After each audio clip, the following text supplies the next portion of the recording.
Hello and welcome, ladies and gentlemen, to yet another week of the AEL University League. My name is Bluepanda. Joining me on the mic today is Jackie. And we are coming here into round number 5 with a banger of a match. It is going to be Monash O-MEGA-LUL versus ANU. Look, I'll be honest, Jack, these aren't two teams that I'm wildly familiar with, but we've seen some interesting stuff from them already. Yeah, 5th place versus 6th place. It's going to be a very interesting match and hopefully very close. We really love to see those very close matches.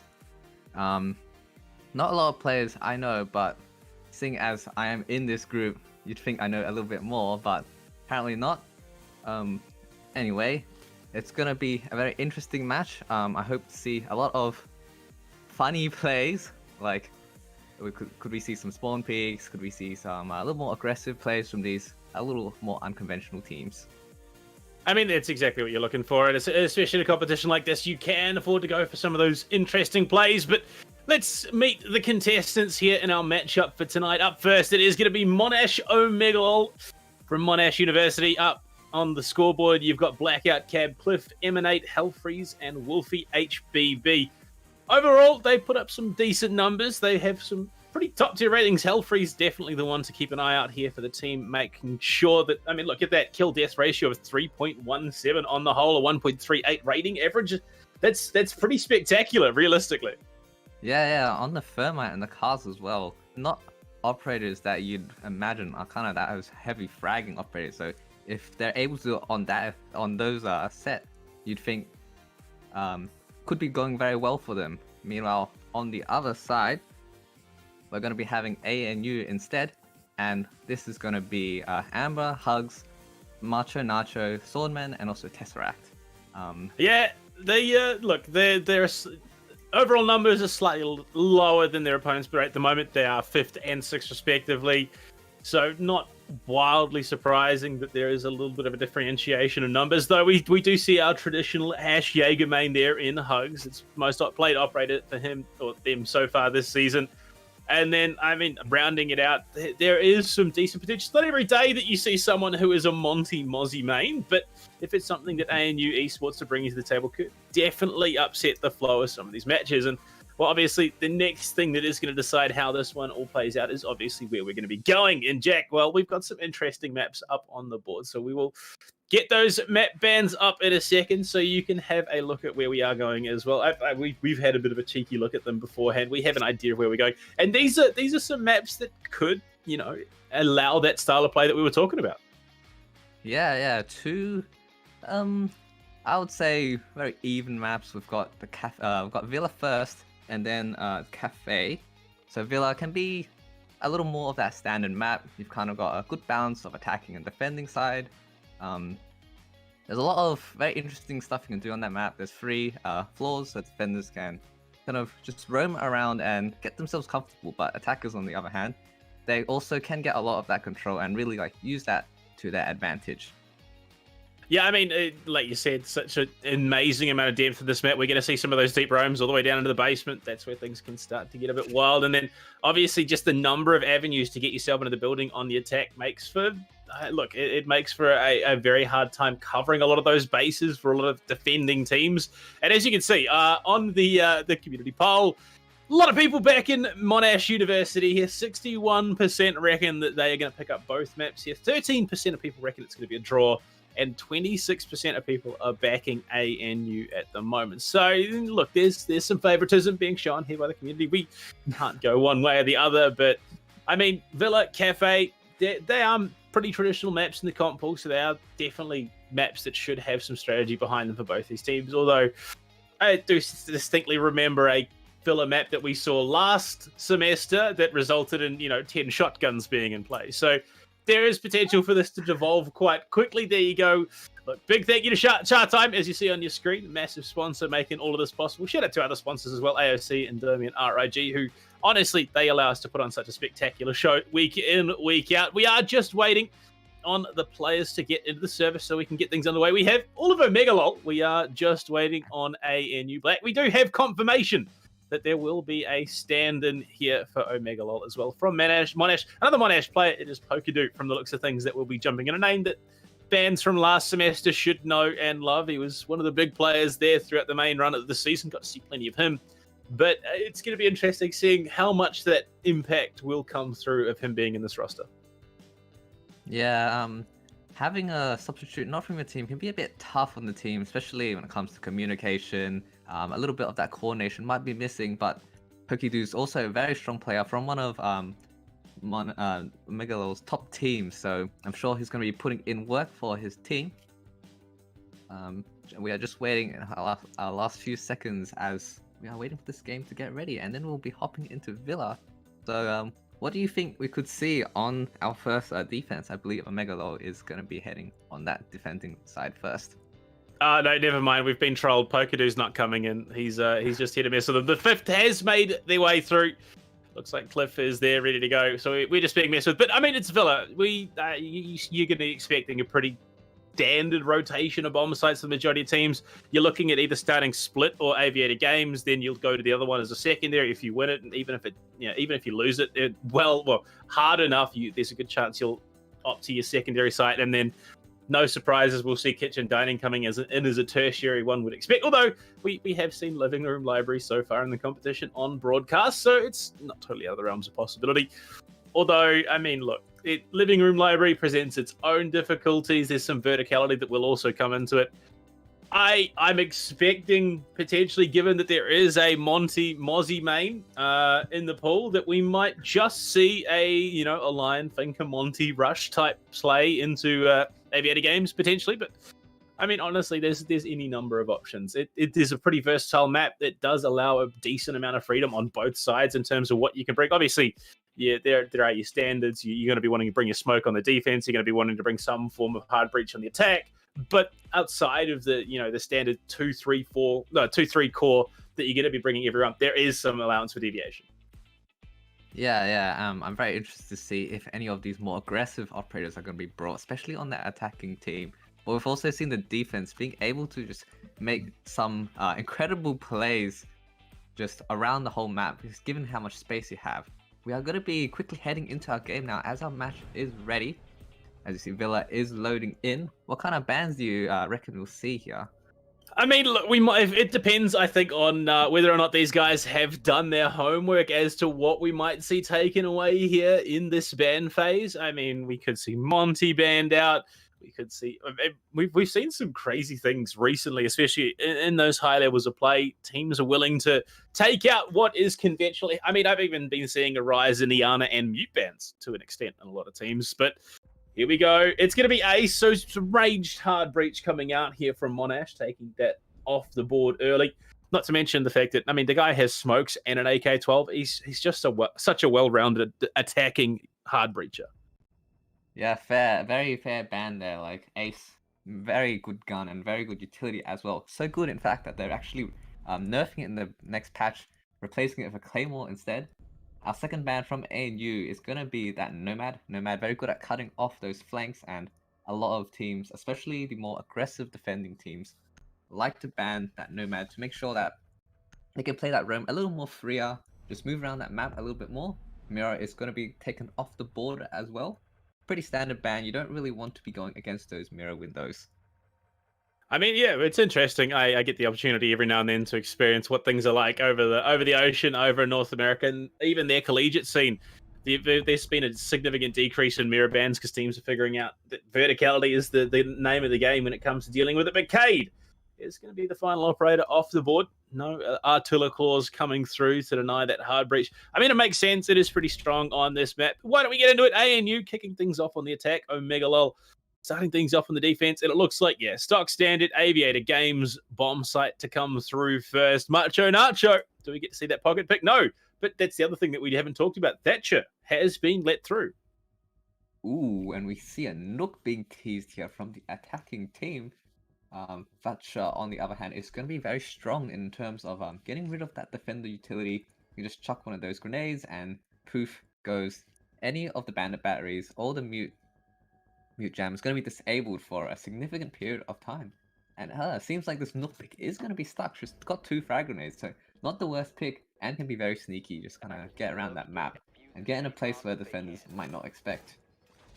Interesting. We saw the 6 pick off onto the Pulse, even though the IQ was stuck here for Amber. So we'll still be being played out. That scanner is going to be huge in terms of finding information, not to mention the yokai drones that are going to be available on top of it.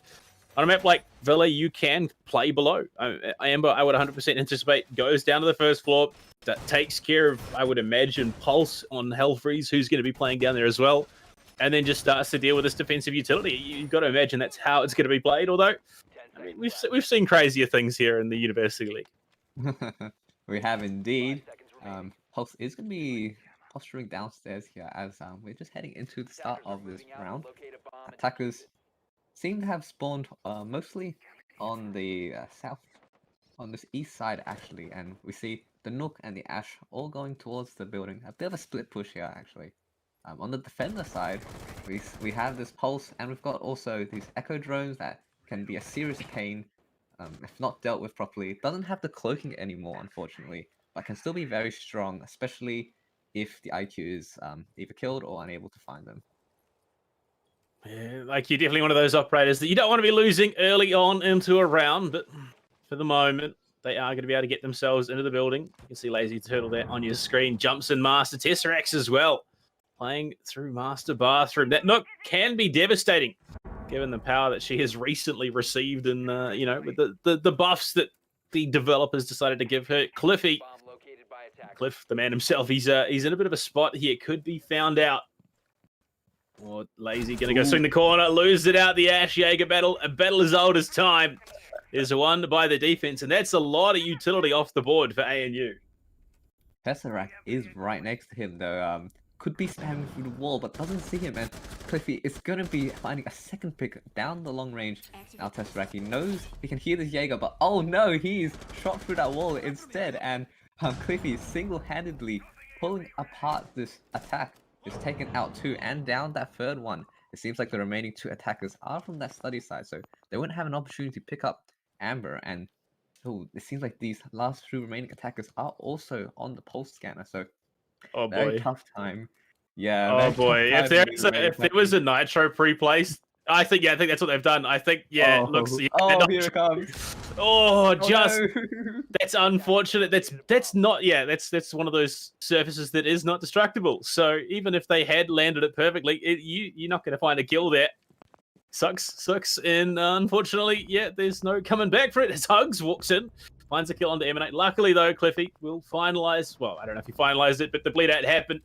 Straight it out immediately. Hugs doing some big work here for O-MEGA-LUL, but Hellfree still down below on the scanner. Does have his own Nitro cell. Could look to utilize it, but for the moment, can't quite find the angle, can't quite find the stall that he needs to connect onto the feet. Well, look at that. Hugs in the... Oh, this is rough. In the bottom site plant going down. Nitro could be the play. And from below, Hugs tucked into U-bar. Can't do anything. O-MEGA-LUL, what a big round to take to kick things off. Yeah, huge round. You see this strategy from that C4 underneath, just completely uncontested from all the attackers. First one was a bit of a whiff, unfortunately landed on some hard flooring, so not going to be finding any kills there, but second one so critical, denying that plant, but even without that, it was kind of a 1v3 situation, so a very strong round from the O-MEGA-LUL side, just in general, just finding those picks at the start, and kind of converting it forward into the round of their own. Now, the attackers are going to be wanting to do something a little different. They can't have 3 of their players coming from that bedroom side be picked off by one lonesome Jaeger. So they'll be looking to change something up in response to that. Meanwhile, the defenders are going to go onto that trophy statuary room. Now, what do you think of that Pulse and that Lucy downstairs? How do you think these attackers might be able to counter that? I mean, it's a pretty standard roam. I mean, of course, if you're bringing a Pulse, you want someone else with the Nitro cell there, just because the time it takes to pull the, withdraw the scanner, pull out the Nitro cell, good chance that your target's then moved on to somewhere else. So, yeah, look, I like it. I rate it. The dual roam is so key, especially on a map like this. You want to be playing 2 players. So if one goes down, obviously you can then refrag off the other.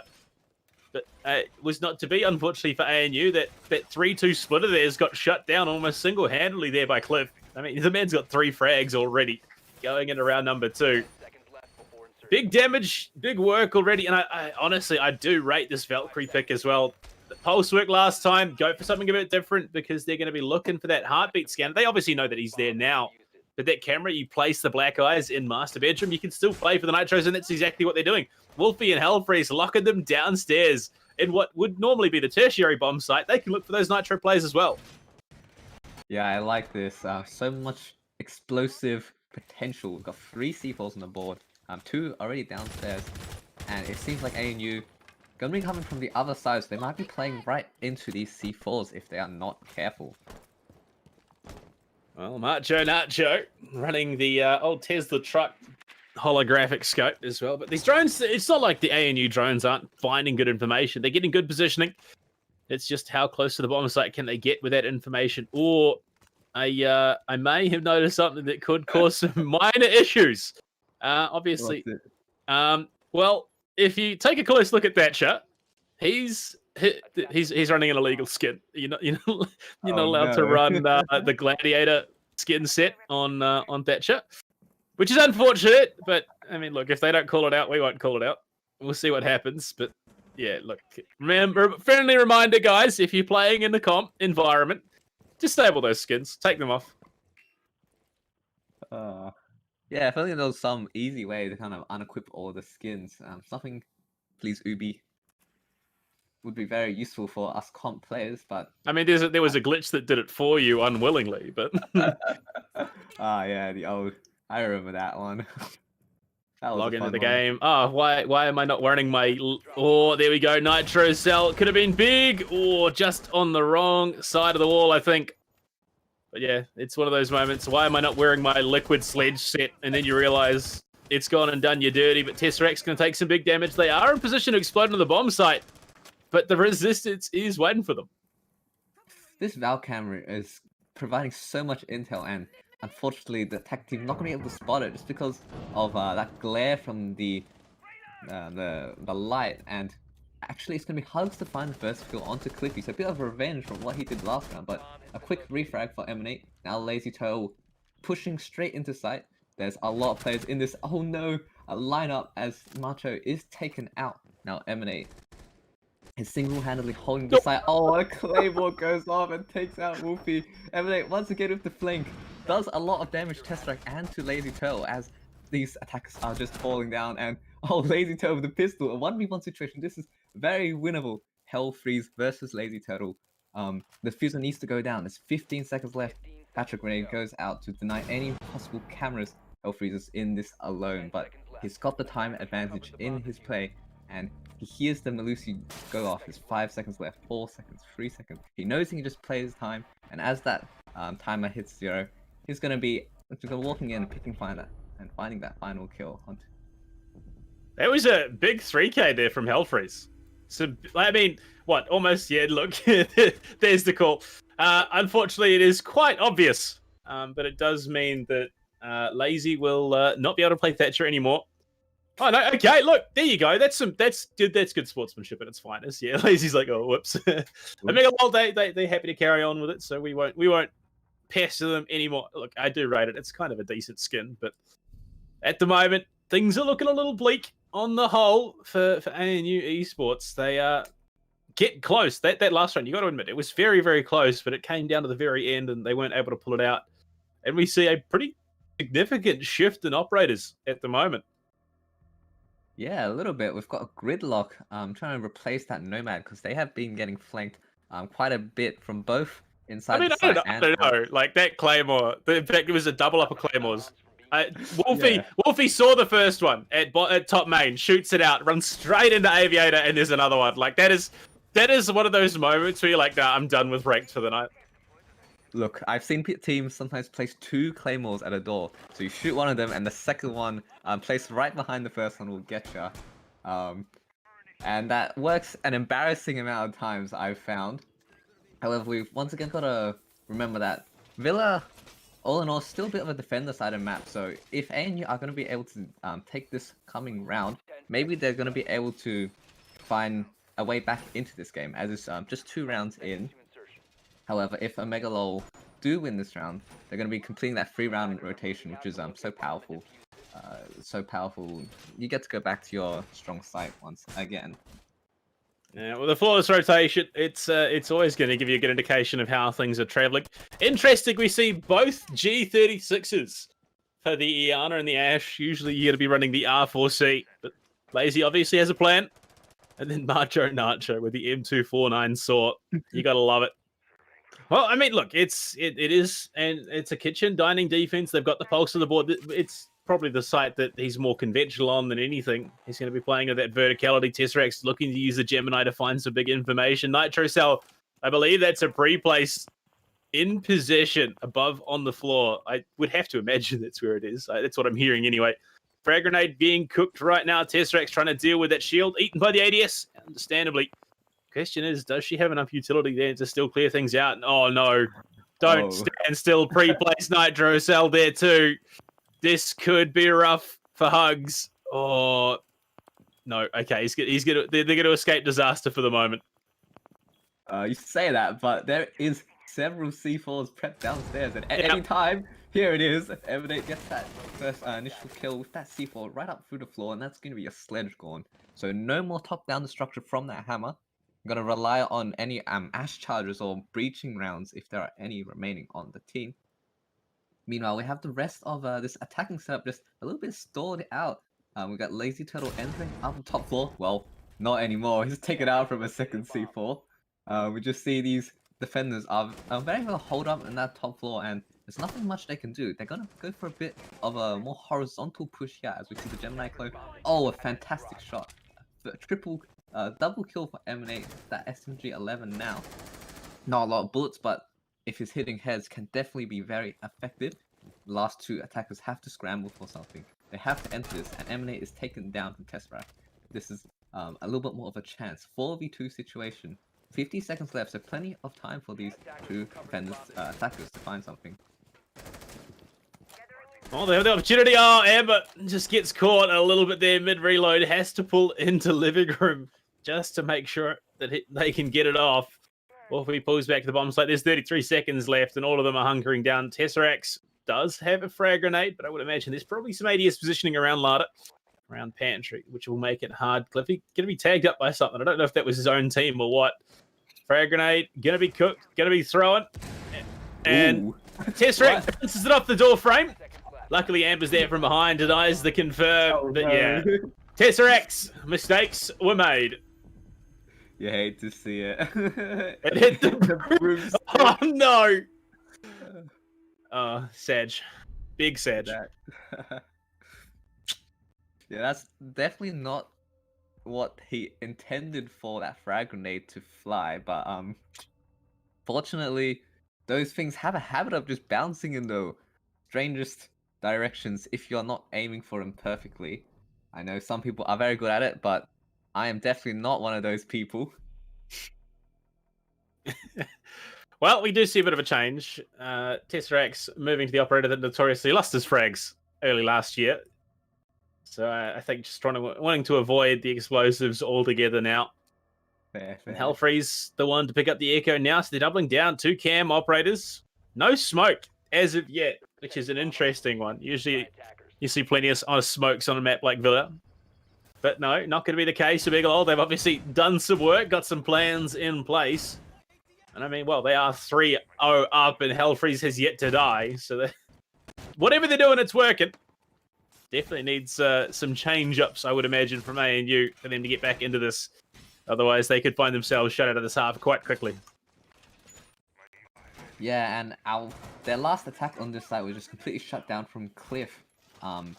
If they're able to kind of flush him out a little more effectively, for example, that wall was completely soft. And actually, that soft wall came to bite the attackers instead.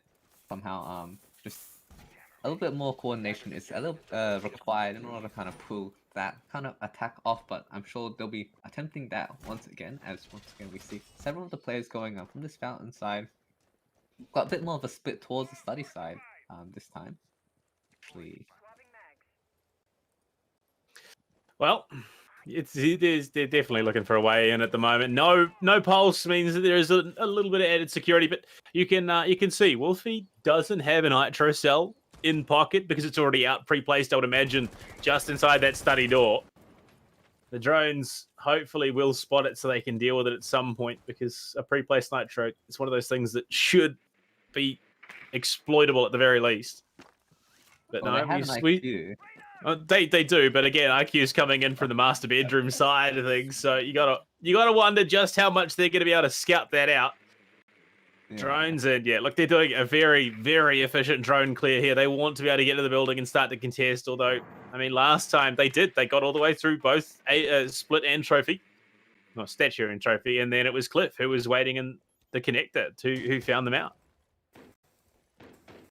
A bit of a slow push coming here. We see this Mitra is actually gonna be tasing some of the drones if it can get its hands on any test rack with a little bit of a buck through the floor. It was interesting. Bucks it open, pulls out the secondary. Look, everyone wants to be James Bond. I think that's what it is. Perhaps. Or a bit of a button misclick maybe, but we'll never know. Cliffy once again in his spot, but it's actually going to be Wolfie with a flank on the test rack. Unfortunately, the pistol not going to be saving him as he's taken out from the MP5 of Malusi. Cliff, if he can do this hold single-handedly once again, I am going to be very impressed, but Hugs finds another kill onto Hell Freeze. That's going to be equaling up the situation, and that's also going to be echo off the board, so big impact. Now, Wolfie's still on the hunt. Has come up Astro, but Lazy. The delayed push means that Lazy is in position to refrag out immediately. So we're back down to a 3 vs 3, but Cliff, he's still playing this landing position. Lazy runs straight in, gifts him the kill. And it will be Cliff picking up yet another freeze. Hell Freeze obviously has died for the first time this match. Eliminate swings onto top main and kills Hugs as well. And it's Macho Nacho being burnt to death by the lasers. Trying to find it. Gets a kill onto Cliff. Emanate will swing in through the breach though. And it is a 4th round in a row here for O-MEGA-LUL. And it's twice on Aviator they've gone and taken it away. Yeah, look, that was Emanate is playing some spectacular SMG 11. He is indeed. You can just see that a secondary, or so-called secondary, put to such great use. Just does spits out so many bullets and does so much damage if you've got that recoil control and that aim. But O-MEGA-LUL 4 rounds up already, and that is going to be pretty crushing on this defending half. So they've already got a bit of an advantage in this half, regardless of how the rest of it goes. But I'm sure they'll be trying to push it into that 6th round margin. Well, I mean, we see ANU, they're going to be bringing something a bit different. Monty for Tess, ironically, given Macho is the supposed Mozzie main. They had Glaz hovered there as well, but it's not going to be locked in for the moment. On the other side of things, Hellfrey is going to be bringing a Rooney in for the first time. Oh yeah, a Rooney, definitely interesting operator on this side, especially considering the number of doors that you kind of need to protect. So you got this bedroom door, you've got this bathroom door, and there's also 2 doors into site, one in the wolf room and also one near the archers. So with those lays or gates, you can just put them on the door, fire and forget them, and then if the attackers take too long, you can reactivate them even, just as a little bit more of a pain for them to deal with. However, bring this Monty, I guess ANU, they know they have to switch something up, and maybe this Monty is going to be their spearhead through the defense. Well, we'll have to see. I mean, O-MEGA-LUL have been pretty efficient with those nitro cells. Definitely has to generate some real concern here for ANU Esports. And already, no, just straight aggression, straight in, punch out those windows, figure out what the plan is. Pre-place drones in, looking for information below. Down in kitchen and dining, which is where you'd expect those nitros to be. But it looks like Wolfie and Hellfree is going to extend over towards Aviator Games. And Cliff looks to take some shots against Macho. Does land that will come off better in that trade, but no kill either way. Well, Wolfie's deployed his C4. I wonder where it's gone. You had to think it's another pre-place. Could be all the way in the bedroom, or maybe through that study door. We don't quite know. But okay. Yeah, with the long range, almost spawn peek right through that study door, I believe. Oh yeah, through that window onto one of those balcony players. So that's one of the downsides of not going for any study presence. You can just get peeked all the way from that long range. Always have to be vigilant about it. It's such a common angle too. Like they didn't have any drones, they didn't have any information, but They force it. They suffer, and oh boy, Tess, oh, damage, big damage. She, the Monty's still alive for the moment, so they might still be able to make a play off it. But Amber trying to do what they can. This sheer bullying that is happening right now in that bathroom. Oh, no. Support has the diffuser and next to no support. Oh no! Oh, hugs! Oh. There we go. All it cost was your teammate and friend, but 2 kills are secured. Well, you could say 3 he was responsible for in that round. As Yeah, he 100% down Tess. Yeah, actually, I'm going to be pushing right in and taking out Cliff. That's a lot of damage to Health Freeze as well. 2v2 all of a sudden. And this is suddenly becoming the most winnable round we've seen so far. Well, Hell's going to get a kill anyway as Hugs falls. Now it's all on the shoulders of Amber. Will spot the head of Hell, though. Knows where the last is and wins it. ANU finally get on the board after 5 rounds. But it was a bit of a messy one, honestly. There were some weaknesses that were found and exploited. Sophia skin. No, I'm pretty sure. Yeah, it's esports. It's the TSM skin. No, Navi skin. That's the one. It'll be allowed. Esports skins are fine, guys. That's a nice one as well. I know from experience actually, the actual webbing on the hands really increases the amount of aim you get on your gun. But anyway, apparently all it takes to win a round is just bring that Monty and have Amber go massive with a 3 or 4K actually. Just bring the Monty, down it yourself, and then pick up 2 kills over your teammate's fallen corpse. Yep, sounds about right. Absolutely merciless. But hey, look, it is a round of the board nonetheless, and they can now push for a 4-2 half, which, I mean, not an ideal situation, let's be honest, but it's definitely a workable one. Interesting. Hugs brings out the Jackal, and it is the PDW on the Jackal as well. What do you reckon about that one, Jackie? PDW, it's a good gun. It's got 50 bullets compared to the P7E. I mean, and a 1.5 type, so I suppose, yeah, like, it's not the worst, but... Well, We do see something a little bit interesting coming on the other side. Blackout Cab going to be bringing the Alibi into the fold. No Maestro this time, which is what they were playing last round. But Hellfreeze, again, often Rooney, even though they did find some decent success of it, brings the Valkyrie out once again. Yeah, this Intel game with the C4s, I have to say it's not worked out as much as I thought it would. We see a lot of C4s not quite hitting their mark, sometimes on hard ground and just sometimes being very unlucky, but definitely the opportunity is there, and with the opportunity is there, it's gonna happen eventually. We see some of these cams also flying out, one into laundry, as once again we got this C4 hold. So I wonder if Wolfie has deployed their C4 already, as they have done in the last few rounds. As I think this is purely to counteract that master bathroom Monty positioning. Actually, no, maybe not. Hellfreeze did have that set up below the window, but not going to throw the Nitro just yet. All 3 are still in pocket, so they're going to hold on to the... Look at that. Hellfreeze and Wolfie are teaming up here for the Nitro plays. Oh, lazy, though. Could push into laundry. Maybe. No, just a bit of misinformation. Just trying to throw off whoever is playing below. That's the mental game coming into it. Look at that. Hugs. Great position here to pinch in downstairs and find those 2 roamers. Scan out. It's going to spot the feeder 1, and all of a sudden, Hellfreeze has been revealed. It doesn't matter, though. Wolfie's there. Yeah, this double play, very effective. Oh no, Lazy jumps in, but is immediately taken out from Hellfreeze. Unfortunately, not landing those 2 1v1s, and that's going to be putting the attackers once again at such a disadvantage. No, Tex, that's alright. Going to be taken out by the C4. The shield's not going to be providing you any protection through that wooden flooring, unfortunately, as once again, these C4s have just derailed ANU's attack.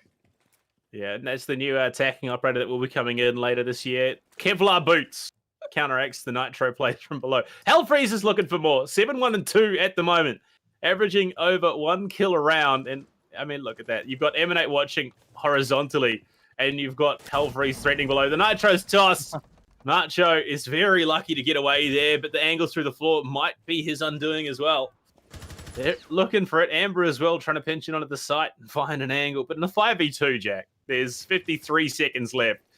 All hope must be pretty bleak at the moment. Yeah, a little bit. As Wolfie going for a flank now. Amber, not quite aware of this, he takes 2 fights here, and oh, he's gonna be able to win that as Emanate is also finishing out that half with his SMG11. The Omega going on a 5-1 half, so fantastic defending half from their side, as it just felt a little bit like ANU's attack was a bit disjointed. We saw a lot of losses from those C4s, unfortunately. Well, now we see the switch up. We're going to be seeing Monash playing now on the attack, and well, pretty accelerated picks. No surprises there that we see these operators come out. Well, Capcan, it's something a bit different. So is the Doc. So maybe, just maybe, indicating a little bit of aggression, a little bit of early plays coming out, and Hellfreeze will go from the Jackal back straight onto the Thermite. Reverts to what works and sticks with it. And Macho, what do we see? The Doc there still being hovered. And it's going to be a Legion instead. Okay, they're going traps. That's the name of the game. Ah, seems like it. I like to see these 6 picks being utilized to full extent. Both teams using the 6 picks, trying to get a bit of that misinformation onto the enemy team.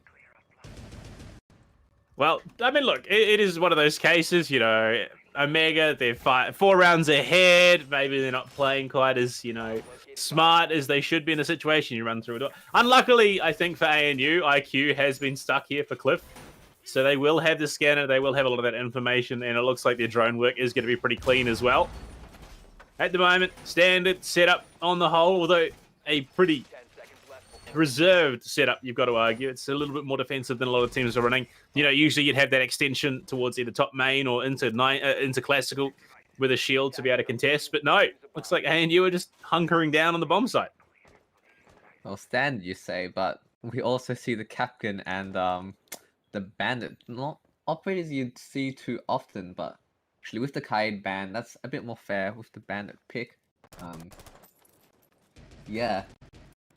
I just want to see if any of the attackers are going to be falling for any of these Capcan traps. It can be very embarrassing to kind of walk through one of those doors and just lose half your health. C4 flies out early. That's a Sega Capcan as well, the sausage shoddy. I did not expect that, but it's in play. Nitro Cell used early to no avail. I'm not sure if you'd want to be holding that angle with the Sega, but okay. It works with maybe the other, you know, the SMG that Capcan runs, gives you some range, but with a shotgun like that, you want to be playing those corners. And ANU, they definitely a little bit hesitant in some of these fights. Yeah, unfortunately not been going out in their favor very often. We see a few punch holes here from Pugs now, looking onto those main stairs, but that's not where the attackers are coming from. The attackers are all coming from this bedroom and trophy side. If Tesseract had a C4 now, he could be chucking it, but unfortunately used it earlier. Got a drone, I believe, but nothing more than that. Wonder if this shotgun is going to be any use. He's just we've got these 2 roamers just kind of hanging around that bottom floor, as our attackers are actually going to be completely on that 2nd floor instead. Oh boy. Oh, pings there. Oh, Cliff almost finds the big free fire, spots him, and unfortunately Macho's just a little bit quicker on the draw and clicks the heads a little bit faster. So, big opener, Cliff down. That's an IQ off the board early, which is something you never want as an attacker. Tesseracts, that is a big roam for a shotgun Capcan. So he's got the PMM, which is a fantastic gun. Could be a primary in its own respect, except for its 9 bullets. Gonna choose that shotgun instead, but I just can't believe that IQ. Oh no, hits the Capcan trap and does some damage to his team as well. So bonus damage from Tesseract. But I can't believe that IQ was not able to land more than a single bullet onto Nacho, who was in that 90 corner. Very unlucky. That's a free. Hey, Sora picks up as well. Hello.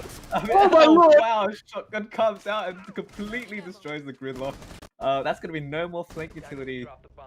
Lazy Turtle with a refrag as Hellfreeze is taking one out, but oh no, it's gonna be the roam is falling.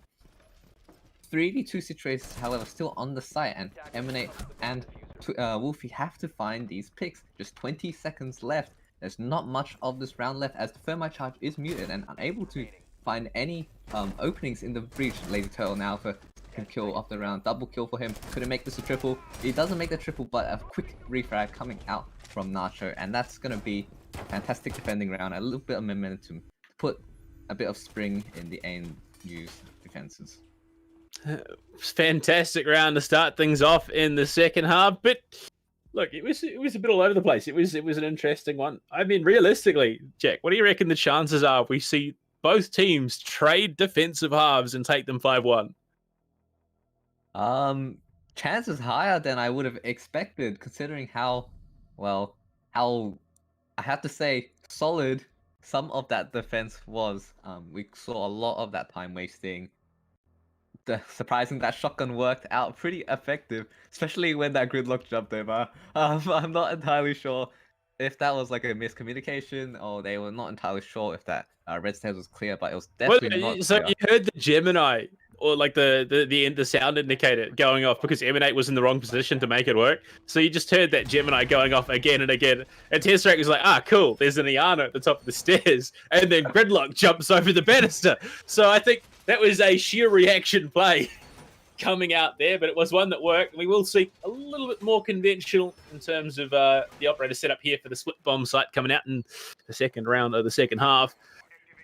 This one's an interesting one. This is a bomb site that can go pretty horribly wrong if you don't set yourself up for success. One of those ones that can be very hard to take, but also very hard to retake. So hopefully ANU, they've got themselves a plan that will work. They've got a smoke on the board, so they've got some very strong anchors to hold onto this bomb site. But it's the roam game that really has been the decider on this map. Yeah, I really like this extension from Lazy Turtle onto that 90 corridor. It's going to be giving their team a little bit of control towards that side, but it doesn't seem like anyone from the attacker team is going to be going to that side as we see all of them spawn. They're getting ready to do this bedroom push, and Tesseract is going to be that man who is in the position. He's got his goo mines down, and he is going to be generating them throughout this round, and can be using those to kind of slow down that attack, but is in a bit of an exposed position right now. He doesn't know it as he is droned out, but this could be very tough if that wall gets opened up and his escape route is not the safest, as that window in astronomy is wide open. Yeah, I don't think they quite realize how much danger Tess is in. One on Astro window, one on bathroom window, one in walk-in, and then two more outside master. Oh, how does Tess live that? One bullet is all it's going to take. Somehow Tess is still alive, or pulls out the frag grenade, lands in the shower, so Tess still alive for now in the bath of all places. How is Tess still in this? Look, the bathroom, the bathtub definitely bulletproof as well. Oh no. This could be devastating as we see the putting his charge down, a bit of pre-fight. Oh, Yana is there to cut him off, but that was almost a kill onto the hard breacher, and you don't expect someone to stay in the bathtub. I don't know if that makes sense, but meanwhile, on the other side of the map, Amber taking down Emanate, but it's immediately a refrag from Hellfreeze using the Claymore out of all things, and that's going to be putting defenders at a bit of a disadvantage. 3v4 situation. Cliffy got some control downstairs, so they don't really have to worry about the C4 too much anymore. The rest of the attack is convening outside that trophy, and that master side. Hold up. Where was that Claymore run out? Because I'm positive Hellfreeze was never anywhere but, yeah, right here. So where was that? Oh, okay. So it was just inside the master. I had thought for a second it was outside one of the windows. I was like, how did Lazy get outside for that run out? Well, unfortunately, not seeing that Claymore is going to be putting them at a serious disadvantage, but considering how red the carpets are on this map, it can be a serious bother to spot them. Something Hugs wants to make a little bit of play up these Astro stairs. He's a bit worried about his flanks, as he has Cliffy on his tails as well. Cliffy actually choosing to go off that, and it's going to be a bit more safer, but we see the attackers actually already breaching into the site, and Hellfreeze going to the fuse next to the bomb. If they're able to let this off, this is going to be very tough for the remaining attackers. You said how difficult it is to retake. Oh, fight here. Smoke takes out this IQ, who was going for that late flank, but it's still a 3v3 situation. There's so many long angles. 2v2. I mean, the impacts are there for Amber, so if they find this last one more frag, they could potentially get in and go for that defuse. But Hell's on the defuser right now.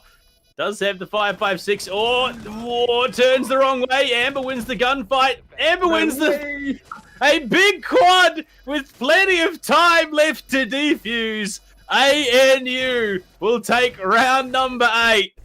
pulling it from the jaws of defeat. What was that? Well, it took Amber getting that triple kill in our attacking half to find their first round, and Amber pulls it in for ANU once again on that defense, finding the quad kill this time on the Maestro, showing us that 80 bullets don't need a reload, just can spray at any of the remaining attackers as they try in any way to defend that diffuser from being broken. So now ANU 2 rounds in their defending half already, so very solid momentum from them. They've been quite close, but you know, 2 rounds is 2 rounds, and now they're going to be heading to that dining room and kitchen.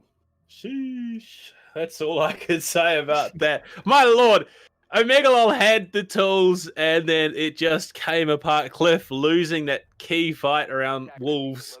And then from there, Amber just waltzes into the bomb site and locks it down. Now we go down to dining kitchen, the tertiary, the standard. We are going to see Alibi making her way back in here in the hands of Tess. Pulse, no surprises there whatsoever. This is a go-to map for the bomb site for Pulse. Play down below, play those nitros. Unfortunately, they've only got the 2. Here's Nacho, the only other one to bring a nitro cell into this setup. And I did try to figure out what the play is. Yeah, standard Prisma placements, full reinforcement of Walken though, looking to stall out and delay time.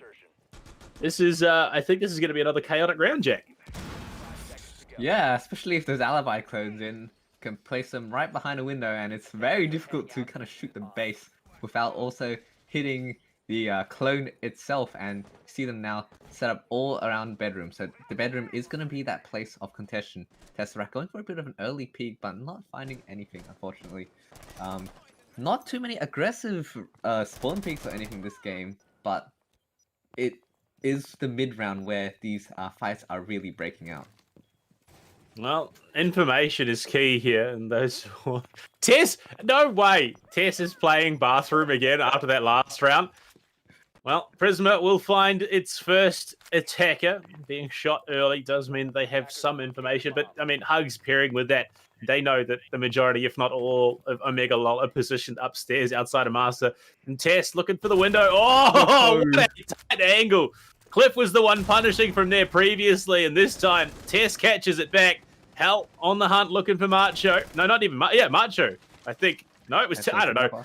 Looking for some frags, but can't find it for the moment. I think it was lazy playing Astro Stairs, pulling up that angle. Walking straight in. Emanate gets killed so hard that she bounces off the floor. Luckily, Blackout's there for the trade. Lazy as well will be put down and finished off by Hell. But I mean, Tess, 2 frags, almost unanswered, was pretty big. Unfortunately, did not find that kill onto the Sledge in the final moments. So Sledge still alive, and the Buck as well. So they've got tons of soft destruction, which they're going to be starting to use now, kind of tear that ceiling up. And all in all, they did lose 2 of the attacking players, but now they have very solid control of that top floor. You get those gridlock stinger tracks down, make it a bit harder for them to flank. But Hugs is not going to C4 anymore. I wonder if Nacho has one. It does seem like Nacho's got one in his pocket, and the Pulse can coordinate this as a C4 flies out. Oh, do we see a C4 kill? No, Hell just getting away by the skin of his teeth. And now he and Buck are going to continue tearing the ceiling up. Look, there is nothing more clench-inducing than being a Sledge and seeing a Nitro flying up towards you. Hell knew exactly what was happening. I think he probably spotted out Hugs and just got the hell out of dodge, said, nah, there's something dangerous coming my way. But for the moment, they are doing well. They are getting things well and truly prepped for this execute on the bomb site. Wolfie as well has that secondary hard breach gadget now on the Buck. Means they can go in from laundry into dining. The drones are there. Frag grenade thrown just to clear out some more of that defensive utility outside the laundry door. Twitch.Wolfie HVB watches as Blackout gets murdered in front of him. Will open up the wall. Impact coming out from Macho as well, but ANU looking good, like they might be able to pick up another. Amber just well and truly on the job. Will fall to Hell Freeze, but luckily Hugs there for the trade. And Jack, we are now within 1 round of equalizing.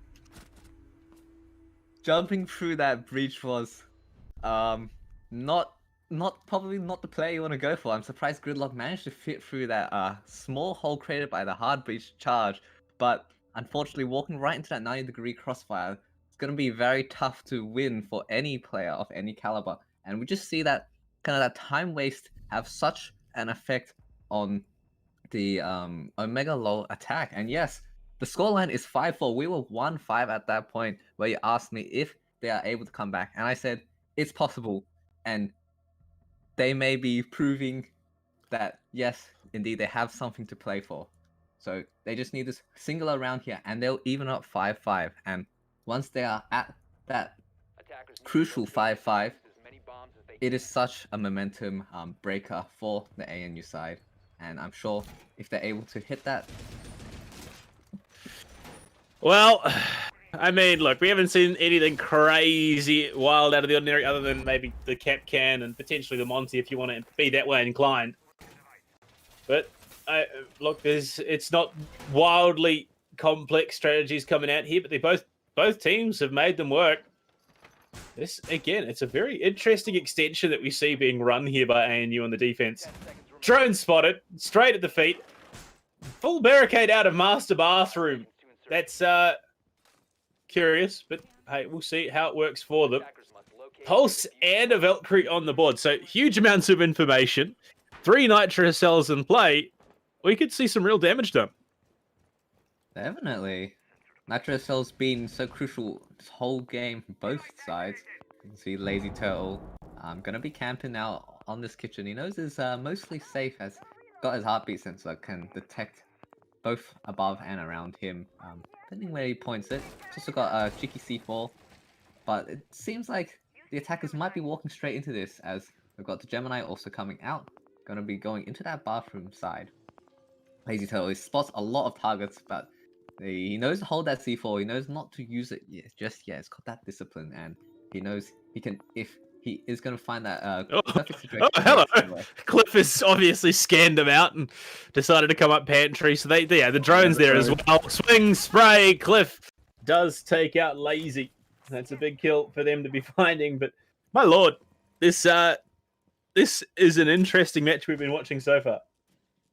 Yeah, you actually see 2 players push that pulse on the bottom floor. So very coordinated push, and that drone as well. So 3 players tasked with getting rid of that pulse underneath, and it was very effective. The pulse was taken out, just Cliff losing a little bit of HP. Emanate getting in another gunfight, but not managed to hit any shots. 4v5 situation, so and you're at a bit of a disadvantage, but they can still take this back. There's still C4s available, but not so much a pulse anymore. Tesseract still playing aggressively here, and if he's not droned out, this could be a Cliff-like play, if you know what I mean. Yeah, well, like he's going to be droned out just outside that Wilfred window. People ask me why I bring impacts on most operators. It's because I can't be bothered shooting the drones. Just throw an impact. It does the job. And if you need to, I suppose you can make the rotates. But yeah, look, just drone economy being dwindled here. Just 4 of 10 left for the moment. So it's a limited information that will be coming out for Omega-LUL. They need to find that execute. A surprisingly non-violent round so far. We've only had the 1 gunfight between Cliff and Lazy, and obviously Lazy lost that. Oh, Hugs spots the Gemini. It spots the player too. Emanate does fall, and we're back equal at 4-4. They will start to open things up into the bomb site. They have the tools to get themselves in, but it's whether or not they can do it successfully. Blackout finds the next on DeMarcho, but Hugs. Oh, that was close. That is one for the highlight reel. Man came so close to disaster. Cliff will find himself his double. Luckily, they do have Wolfie covering from the behind. And Omega-LUL, they'll close it out. They'll get themselves map point here. And, well, 1 round away from closing it out despite a phenomenal bounce back from ANU. That's going to be putting the momentum back in Omega-LUL's favor. Finally able to find a little bit of reprise in that attacking half. Have not been incredibly effective, but on that round, showing that coordination that they kind of missed a little bit in the previous round, especially on that pulse underneath. Pulse not in any situation to kind of retaliate, and even if he managed to find 1 pick, I'm sure the second player would have retraded that. So very good play in that respect. Well, going in around number 11, Jack, the one thing we can both agree on here is it has been a bit of a wild ride. Going back to AEL games, they're going to double down on the bomb site. They're still not out of this, though. There's 2 rounds, all that are needed to equalize here. And we've seen that, well, ANU, despite the early deficit in the first half, they know how to play. And they know how to play it well. They're going to bring the Where My Jaeger combo in this time, so much more focus on utility denial. Plus the old standards of Valkyrie Legion and Bandit. But I mean, after that last round, surely that should be enough to tip. You would imagine to tip O-MEGA-LUL over the edge. Well, I'm sure all the Omega-LUL fans in the chat are gonna hope for that outcome, as they were indeed very much favored in that community vote. And you have managed to take this game very, very close, and that's kind of the games that I really like enjoying. These real nail biters where these teams are kind of slugging each other over and over again, trading these rounds. Hugs once again going for this a little bit of a punch hole peek. I'm not sure if he's able to. I'm gonna be finding any luck, as it seems like all the attackers actually coming from this bedroom side once again, and we've seen this several times now. I don't know how Black messed that up. Like it's a window, but just shoot it. You're the camera.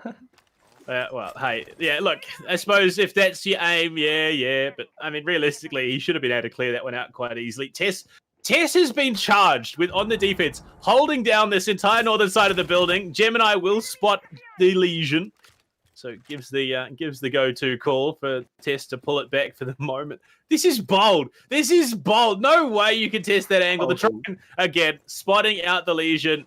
Chucks a goo mine down to cover the retreat. But Tess, there's some audacity in Tess's play.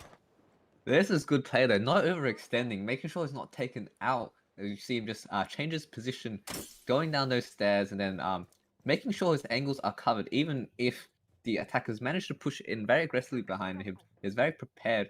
Now he's going for another flank, and if he's able to pull this off, it could be huge. I don't believe anyone is actually looking at it. They're not expecting this angle, and Tesseract doesn't know him. But if he's able to walk up these stairs, there is a Zofia right in position. There's also a Claymore waiting right there. Again, I see what you're saying. It is very hard to see. The only place you can really notice it from that angle is onto the wooden pole, or wooden strut beam. So hopefully Tess does spot it. We'll be able to shoot it out, because that's a big pinch that could happen here. And with the T5 easily able to connect, yeah, there we go. Claymore spotted. We can see the pinch in from behind come into play. Ooh. Some information, some inkling that maybe, just maybe, someone's over towards trophy, even though it is not the statuary. Sorry, not trophy. They're about to go into trophy. It's not the case. Swings wide, checking corners. That's good. Hugs finds the opener on the cliff. There's one there. Oh no! He's had no idea. But that is another big frag off the board, taken away by ANU. Yeah, and in the meantime, also Cliffy falling from that flank up red. So huge losses on the ANU, on the Omega-LUL side from these ANU roamers, and the roamers have been a bit inconsistent, but they are able to pull out the kills where it matters, and it really does matter on this match point round. Emanate finding another kill back, and it's gonna be Wolfie finding a nice long range shot all the way behind that bar. Now Amber has been so influential in these rounds. He takes out one, he goes for the swing, he downs the diffuser. That's huge. 4 seconds left, and all he has to do is, Emanate, don't pick up your teammate. You don't have the time for that. Oh no. That was the worst possible miscommunication there.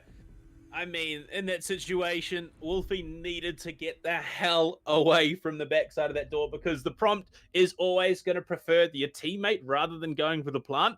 And unfortunately, yeah, just with that much time left on the clock, there was no chance that that was going to go the way of Omega-LUL. They did good to bring it down to that 2v2, but unfortunately, Amber is just popping off. He is indeed. I believe this is the 3rd or 4th round that he has been such an influential force on not only denying the plant, killing players after the post plant, and just finding these entry picks where it really matters. 5-6 scoreline. This is such an influential round for the ANU side. If they're able to find this round, they bring it to the overtime, and Bro, we started this half 5-1, so an incredible comeback from them already, and they just need one more to push them forward towards that next stage. Well, this could be the last round in map number 1. This could be the start of a new beginning for ANU. If they do take it to OT, gives them that chance at winning. 3 more rounds maximum to play to do it. And well, Tesseract bringing in something a bit new. Rooney making her way in here. Not quite sure. It looks like it's going to be I don't know. I don't even know. I'm not even going to begin to predict what Tess is doing. Tess is just a force under their own, and the big brain stuff that Tess is doing right now is blowing my mind. Yeah, Tess has definitely one of the most bold players I've seen in a long time. Just gonna be sending it and a lot of engagements that you wouldn't expect him to come out on top. Think that bathtub grenade and all of those roams, but now he's going to be on that Aruni, so maybe playing it a bit more safe at this time. Got his gates down.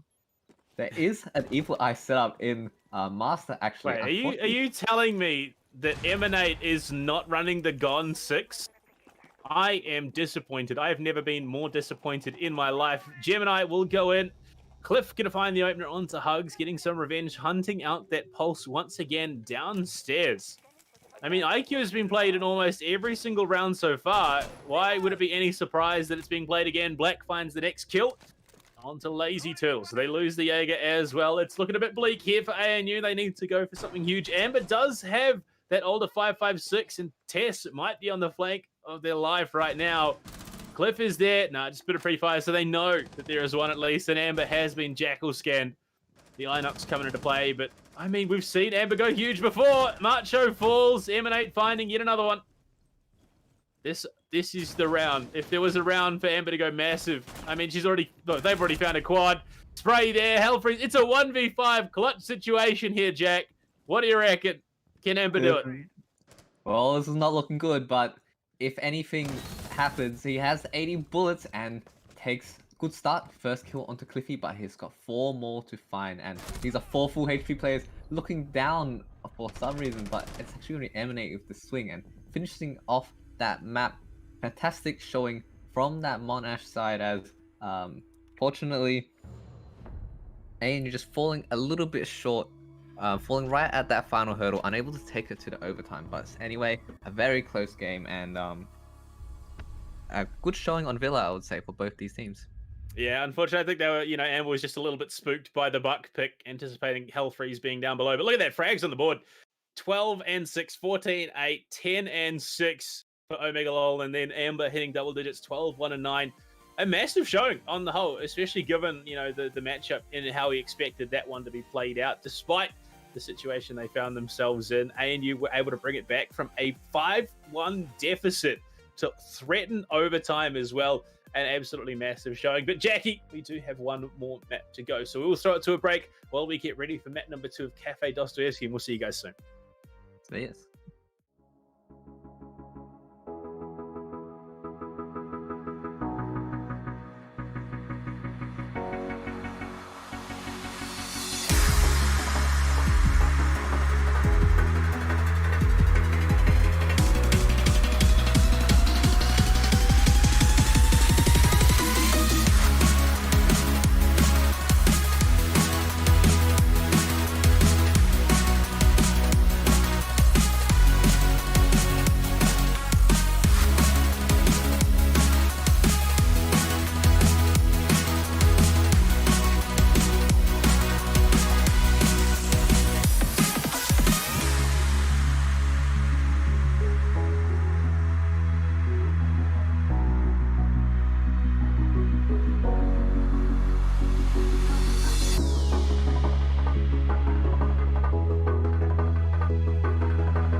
And welcome back, ladies and gentlemen, to the AEL University League. We are coming into the second map of this best of two series here between ANU Esports and O-MEGA-LUL from Monash University. I'm Bluepanda. Joining me is Jack. Jack, map number 1. It was a 1-5 half, and then it got brought back to the very brink of overtime by ANU. What a showing!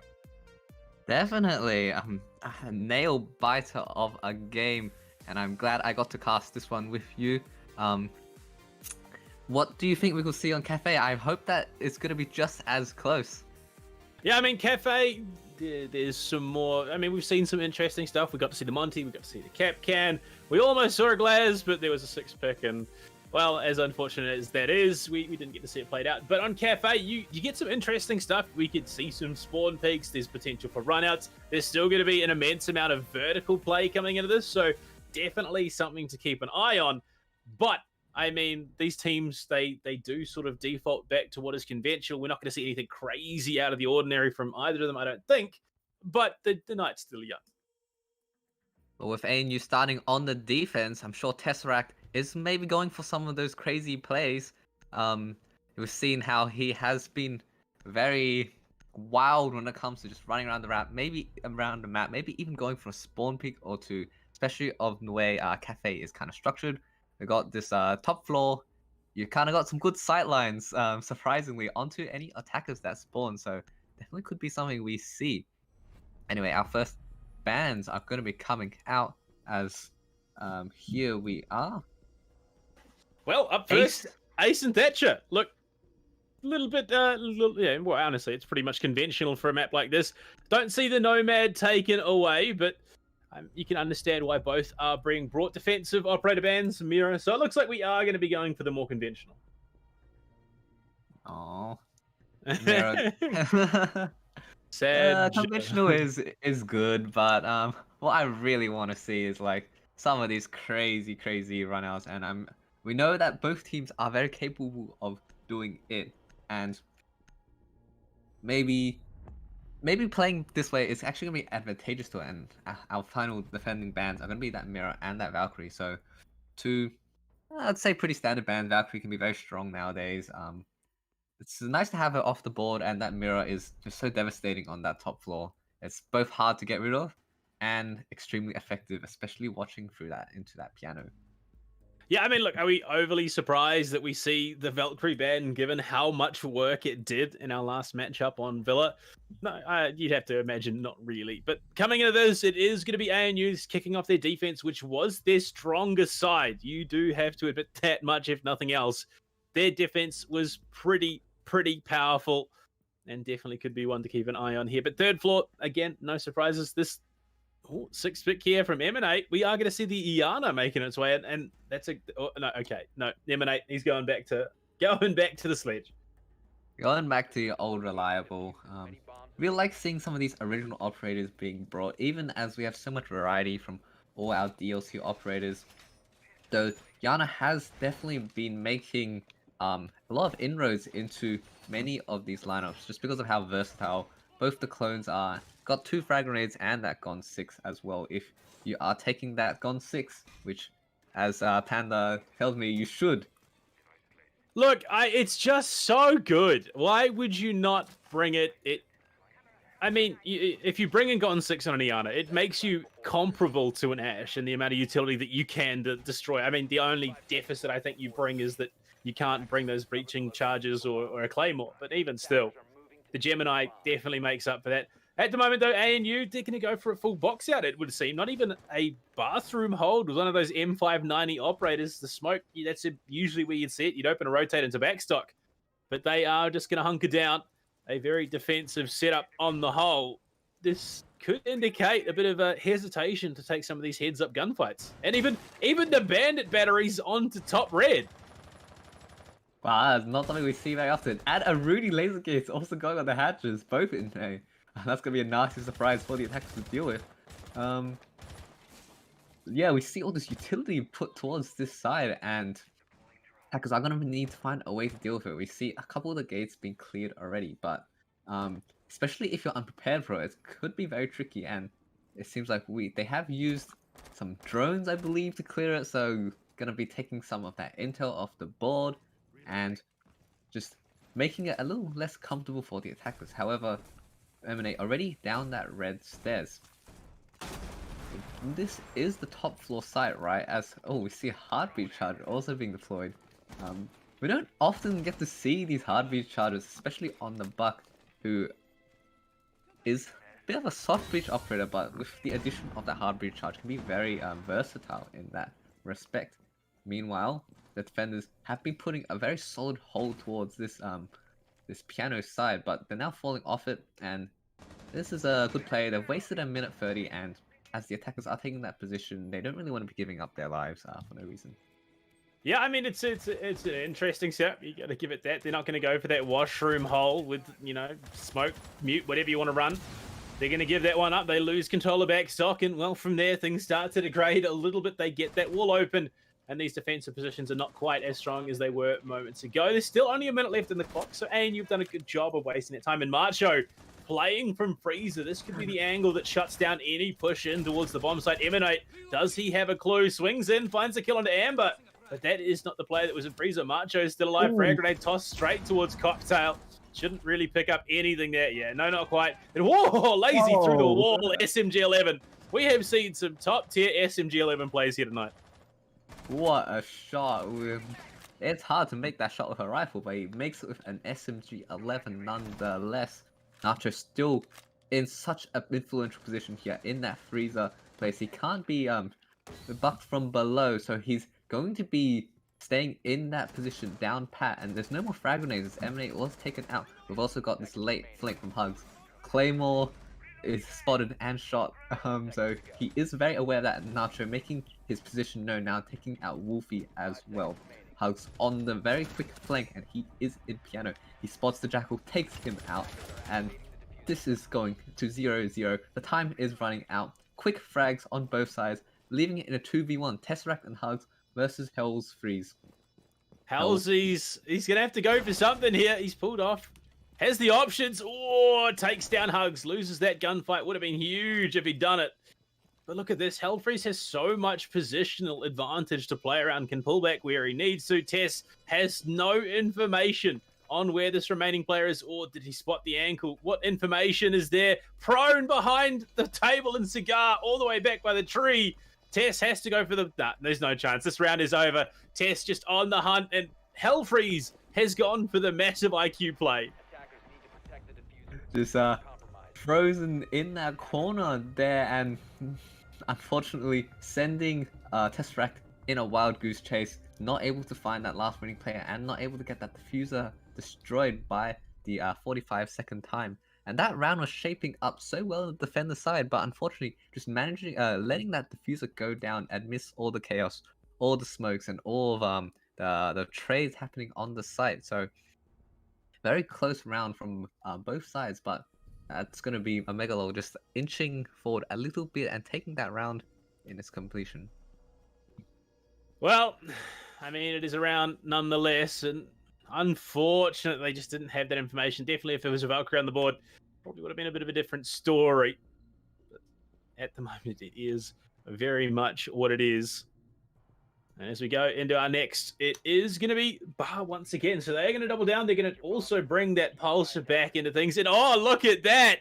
4 nitro cells and a shotgun test. I saw that before the change. This is some MT Jax shenanigans coming through. On Cafe, nonetheless, definitely a map renowned for its shotgun pulse shenanigans, as you say. And yes, you see Tess heading to his rightful position here. Is he spotting this drone? Yeah, he sees this drone. Not the best aim with the pistol, but I'm sure he's gonna be hitting this drone. Poor Wolfie. God. Tess saw it too. Get out of there. Oh, use the nitro. Just do it. Just commit. Get the heartbeat scanner out. Yeah, it's the one. Okay, there we go. Finds that drone. It's a good drone hunting. Yeah, this is rough though. On the side of O-MEGA-LUL, they have not only the Nomad but the Jackal as well. So this roam, while it could be solid, is one that could also be a little bit rough, given that they have a lot of tools to hunt it down. And Tess will spot Cliff surely, but that is a jump out I don't think you want to take.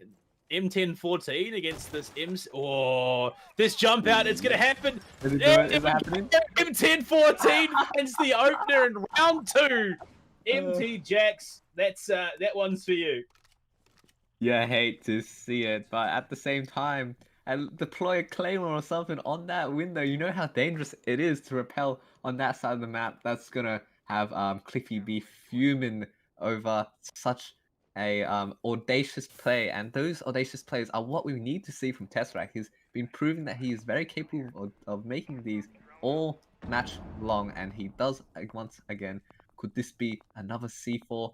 He spots the players with his heartbeat sensor, and he knows that there is a little bit of that wooden flooring where the attackers are forced to funnel through. Actually, goes for a bit of a flanking play here. As they're not moving. They're not moving. Come on! Look at this. He knows. He knows. Could this be a double kill? Territory. Come on.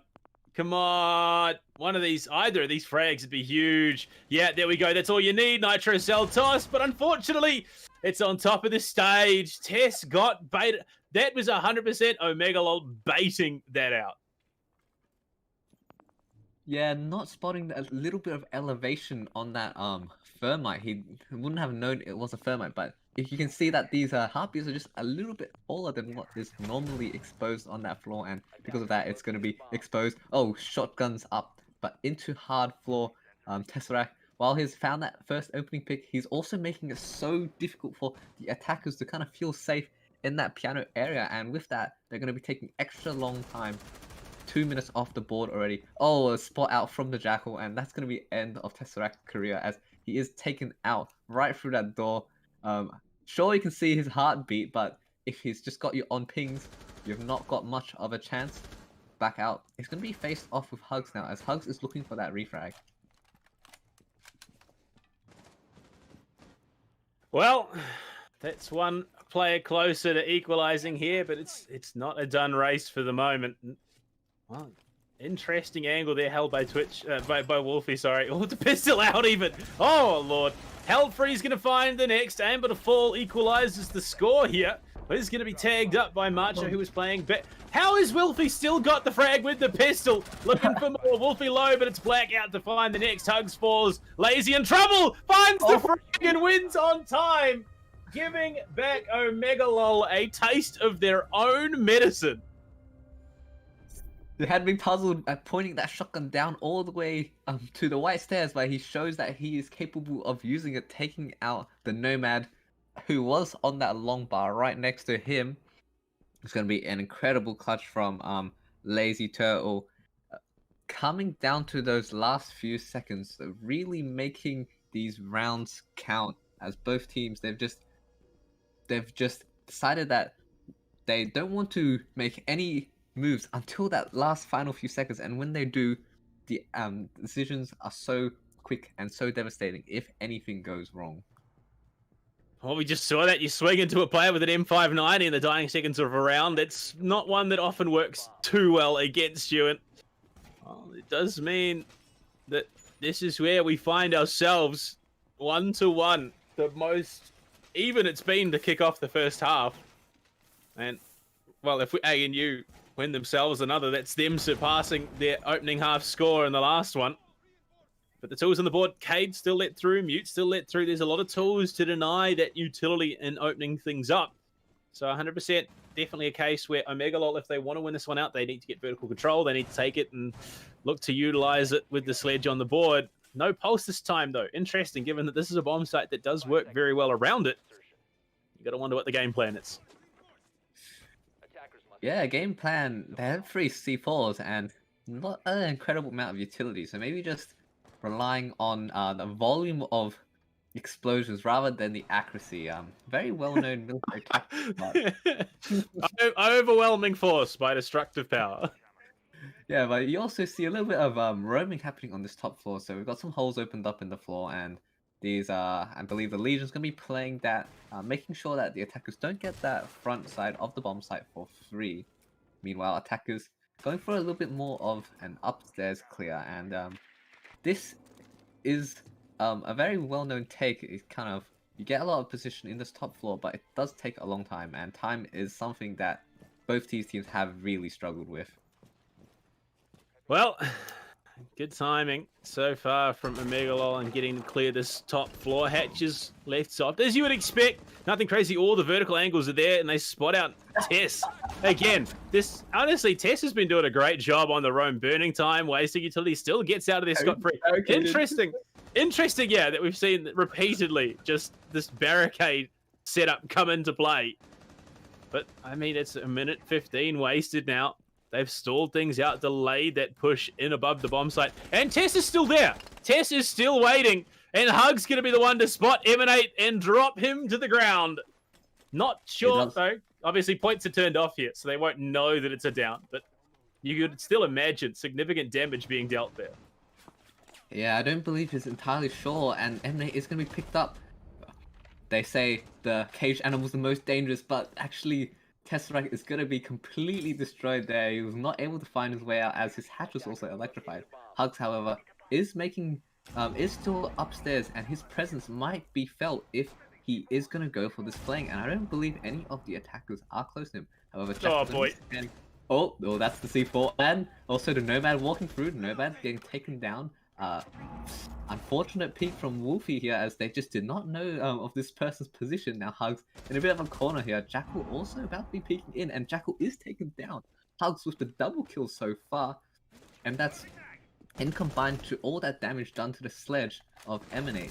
Now attackers, they've tried to get that control, but actually Hellfreeze is going to be the one who takes that control right back, takes out Hugs, and then leaves us in a 2v2 situation.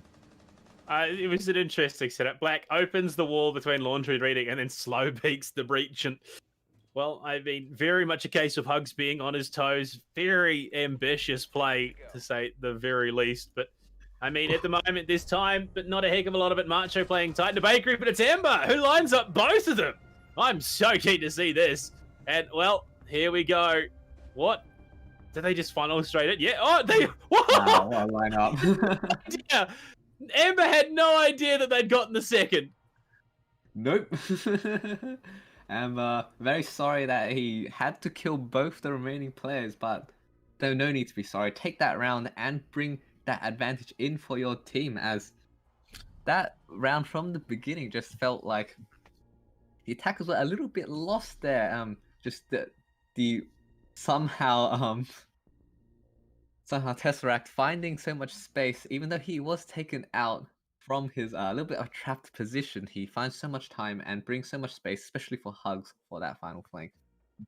My lord, Amber, no way. Lines the first up, and there just happens to be a second little present waiting behind it. Well, it is what it is. We're going to be heading to the second floor now, given that those tertiary, so this primary and secondary so far have been won. No surprise that we end up here. Big surprise, though, is probably Macho Nacho bringing the Onyx in, the Jordanian himself. Big fan of the Rimmer Dash, so definitely keen to see how they're going to look to utilize that one here. But, I mean, it's still anyone's game. Yeah, incredibly so. The Rimmer Dash can make for some very meme-worthy plays, but also great tactical advantages sometimes, especially if you have a bit of intel of where the attackers are and exactly what positions are free, but he won't have any of that, so he's going to rely on his own game sense, probably. And we can see these two hatches that he might be looking up to jump towards. We've got the laundry hatch and also that humidor hatch that goes up next to the red stairs corridor. Our attackers are going to be all going to the roof, seems pretty standard. Probably want to clear out that third floor and then make some ingress into that second floor where the bomb site actually is. However, looks like we have a couple C4s lined up in that bottom floor, and if they are able to put that C4 to good use, well, I'm sure it would put a big wrench in the attackers' plans. Well, the attackers' plan is, it seems, to again go for that top-down clear. What can they find? Cliff, upside down Rappel, but it's Emanate. Yeah. They've teamed up together, and they have made it work. So at least they have that working for them for the moment. And, well, off the back of that, oh, it looks like Tess teaming up, trying to catch out the person that slew a teammate. We'll find it as well, and that's the Jackal off the board. Well, it's a lot of anti-flank and roam clearing utility. Going to be putting off the board. Tesseract now prepping his C4. He's trying to hear for these footsteps upstairs, but it's not too sure of it. So he unpulls it. If he can find a C4 kill onto one of the crucial operators like that Thermite, it could be massive. Oh, the C4 flies up and it goes wide, unfortunately. Not going to be hitting anyone, but still, that just the presence of that C4 going to be making any of the attackers feel wary of their current positioning. Tesseract now still in good position to go for an additional flank if the time comes for it, but he bides his time and he makes sure that he's not walking right into a gun, so still a great impact by him already in that round. But now we have O-MEGA-LUL going for these top-down destruction into the bomb site. We see Sledge ripping some of this floor up, and also the Buck kind of helping. Defenders aren't going to be able to play in that site anymore. Sorry, this land is not yours anymore. They're going to have to play in these very narrow positions off-site. I wonder if Amber is going to be finding any. No, actually, Tesseract not spotting a Claymore. That's the second time he's fallen to a Claymore in this series. Unfortunate. These red carpets once again going to be the bane in their take. Now, however, the attackers have got this reading wall open, and it's very interesting to see where this attack is going to head. Oh, Hugs with the big pinch. Amber playing bottom white as well. Cliff falls. Hell finds the frag eventually. And Amber, just a second too late on the trigger. Unfortunately, it is going to be Wolfie to find the final one as well. So Omega, they equalize here in round number 4, but it's still neck and neck. Yeah, definitely so. While that flank was great, unfortunately just a little bit too late on his second go around, and we just see the O-MEGA-LUL side take so much positioning over that top floor and just flush out so many of the side players that that point that plant was kind of inevitable. There's not too much those poor side players can do when they're being shot from multiple directions. So, and you're not too successful on their second floor site, unfortunately. They're going to be moving back to that third floor, and we've seen them pull out some great plays here, and that especially on the pulse. Attackers need to locate and defuse as many bombs. Well, as it goes, we are going to be heading into round number 5 and head back upstairs once again. Tess bringing out the alibi. They're going to double down on this pulse pick once again. So the question then has to be asked, how well is this one going to play out? Can ANU take a favourable half of themselves? We won't really know until we get even deeper into this one. But Jack, there has been a lot of work being put in here by ANU after that first half of map 1. Definitely, we see they're definitely heading on with a little bit more momentum than they did going into that first map, already securing 2 rounds, but probably aided a little bit by Cafe's defender-sided nature. Generally, you'll be looking for a 4-2 half, so if ANU are able to find the next 2 maps, next 2 rounds, they're going to put themselves in a good position. 3-3 is workable, but perhaps not ideal. Once again, O-MEGA-LUL, they really like going for this top floor execute, as it is the top floor site, so that is indeed the direction that they are going to be heading to. Not really much else they can do. Cliff, it's going to be extra careful this time as he spots out the pulse. Already goes in a scrap against this pulse. It's actually going to be Nuttery this time, not the crazy man himself of Tex, who finds himself on red stairs and somehow not dying, not falling, as even though his windows were covered, he slivers out of that barely with a sliver of HP. I'm genuinely so confused as how that managed to work there. But Tess alive, it's Macho, the first one to fall. Wolfie does find the angle.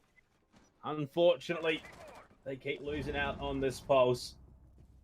One more to fall. Wolfie for a second, in fact, onto Amber. They lose the Kaid as well. All these nitro cells that were being brought in so far, we haven't seen them used overwhelmingly effectively. But there's still early days here on Cafe Dostoevsky, and Hugs has been one to find frags. Didn't have a clue until that last second, and neither did Wolfie until he was gunned down. They're still looking for that information, still on the scanner. They do have Blackout as well, who can find footprints and look to play off of them. But at the moment, it's still anyone's guess as how this one might turn out.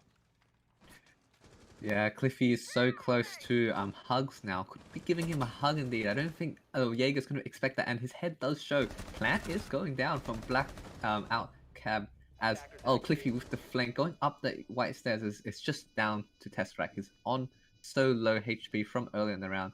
All he can do is sit and wait, hope that some of the attackers might fall into his hands and make this round a possibility. But as time ticks down and his current positioning, it is not looking good for him, and actually Emanate from above getting a nice final frag through this top-down destruction. Had drones on him actually. You can see these yellow pings going out. So that's going to be a solid round for the Omega side. Really making that top floor attack look pretty clean. Yeah, I mean, they played it to a T. That's exactly how you want to be playing the third floor. And, well, final bomb site of this half is going to be Kitchen and Service. No surprises. Obviously, the other few have not worked. Interesting. I think this is the most I have seen Pulse played in a long time. Yeah, definitely. We see multiple iterations of that Pulse being brought. Sometimes the shotgun, sometimes Not even that. The most I think I've seen IQ played as well. That is actually very true as well. IQ not generally a very typical pick, but look at all of this electronic gadgetry you see. Does everyone on the defending side have a piece of electric utility? Well, tick. So yes, please bring the IQ. It's probably what O-MEGA-LUL is thinking right now. So many of these pesky little electronic gadgets to deal with. Maybe if you just shoot them through the floor, get rid of them, nice and easy. Well, we'll see just how cleanly it does come into this round number 6. About to be underway. 12 odd seconds left in the phase. Well, this is the last chance for ANU to equalize in the half. They've already done twice as well as they did in that last map. So they're going to be probably feeling quite good about that on the whole. But they're not done just yet. They've still got a couple more rounds to play before the map is over. They still had that chance at equalizing as well, taking this matchup in a draw, which would probably be the ideal situation for them. But with the way things are going, O-MEGA-LUL, they do have a lot of momentum. They do indeed, and ANU need to find a way to break it. They desperately need this last round, make it 3-3 on the half. 3-3, not the best scoreline as mentioned before to go onto once you head onto that attacking side, because it is seriously tough to attack Cafe, especially that top floor sometimes. So they're going to be looking to pick this final round up in their half and bring this scoreline a bit even. Cliffy now is aggressively pushing into this Jaeger hugs. His spot is being spammed, is shot through every single wall, narrowly dodges one bullets down the white stairs, and he's going to be happy with his life right now as he is going all the way back onto site. Doesn't want to contest that anymore because it is so risky, especially with that jack up, and you're trying to do any of the Roman. Well, round almost halfway done, and no casualties just yet. Tess continuously playing a dangerous game here on Cafe Dostoevsky. Is why change? Cliff going to be hit with the yokai, but it doesn't matter.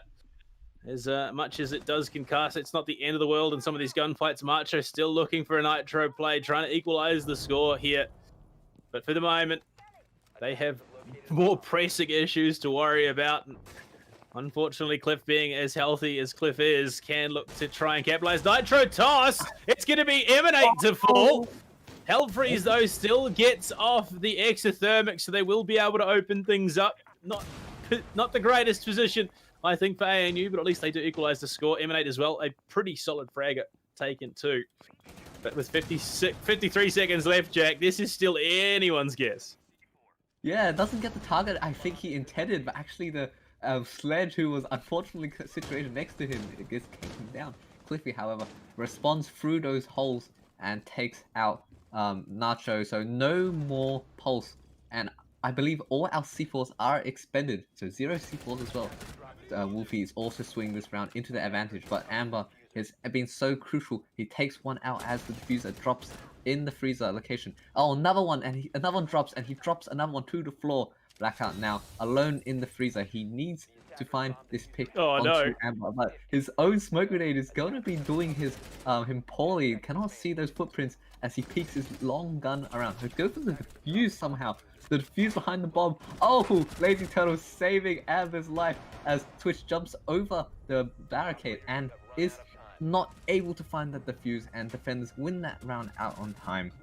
An incredible clutch from Amber, who getting that 3k in the corner, not only wasting so much time but also finding the frags. That's rough. It was a very nearly a close run affair at the end. But that is a 3-3 half here, secured by ANU. Going on to the attack. Really is pretty much a team-to-team case basis as to which side they do prefer. But, I mean, the fact that they've been able to bring it back to this point. Macho, look what he's sticking. Oh, okay, never mind. I thought we were going to see the Blackbeard come into play. I was excited for a moment, but not at all the case. There's still the Twitch as well coming in, but Emanate, the Frost is going to be stuck out here. A pick that has seen a pretty high rise in play as of late. Yeah, you get so much good stuff. It's so satisfying when you hear one of those mats just spring into action. You can put them on windows and even rotate holes if you're extra cheeky. Gets that secondary shotgun as well, just to pair up with the rest of a great kit consisting of a shield and a reasonably good SMG. A little bit of a more shieldy setup as compared to the ANU setup on this defense. So maybe we could see a couple of these shields being set up in freezer, maybe one around the pixel area. And we see a Rooney testing out her strength, punching some holes between the bomb sites and that freezer location. So going to be opening up some sightlines for the defenders to use. This is a very commonly seen variation of kind of that piano hold. Want to make that piano area a little bit of a kill box, as you see a lot of the utility is going to be dedicated towards that side. I wonder if attackers are going to be heading that way. Well, I mean, this is, you know, you go-to approach to this bomb site for a lot of teams in comp at the moment. You open up that angle into backstock, play with a shield. Usually it's a Goyo, but obviously this one works as well. Interesting, though, we don't see a smoke. So they are trying something a little bit different here. They've got an idea of what they want to do at the very least. It's really a question of, can they make it work? That has always been the question. Still that pixel hold. They've doubled down with the Where My Jaeger, not to mention the Rooney that's coming into play. That's a lot of utility that needs to be cleared. Luckily, there is plenty of it on this side at ANU.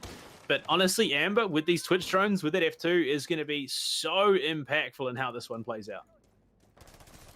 Yeah, the Twitch drones, while normally we'd think they're not too useful, just a normal drone, but in this situation could be extremely influential. Getting rid of even one ADS or one magnet, very important. Yeah, as we see Wolfie, he can challenge these angles with his shield, and this shield is going to be so difficult to clear. It's not only just got the two ADSs, he's got his own magnets, which he's slowly regenerating into the round. And by sending a drone out, spots the Echo, doesn't go for the Tase. A bit of a questionable play, as we all know, making Echo scream is the #1 priority on this Mega-LUL side.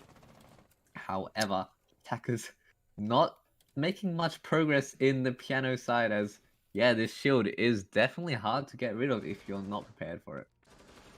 Yeah, always something that needs to be worried about in tests, trying to get down below to start that skeleton key going off. They can do that, they can make things very much harder for this defensive hold for a Mega-LUL. Hell freeze this flank downstairs, this not the deepest of roams, but one that could definitely upset the momentum here. Hugs has no idea. That's a big missed drone. If Hell were to swing onto this white stairs position, that's exactly what's going to happen. No! Loses the gun. Hugs picks up the first, but Wolfie answers back with yet another as well, playing down and train. These are some positions that definitely could upset ANU. Yeah, incredible reaction from Hugs, finding that flick onto Hellfreeze, who did not expect that at all, that turn. However, Emanate is going to be expecting Hugs, and Emanate takes him down. Now Wolfie with the reverse angle into the bomb site is going to be taken out from right actually, and Amber with the F2 doing a lot of damage now. Amber with a second kill onto Emanate. Tezrak pushing in, almost shoots his teammate in the head, but actually Amber going to be fine.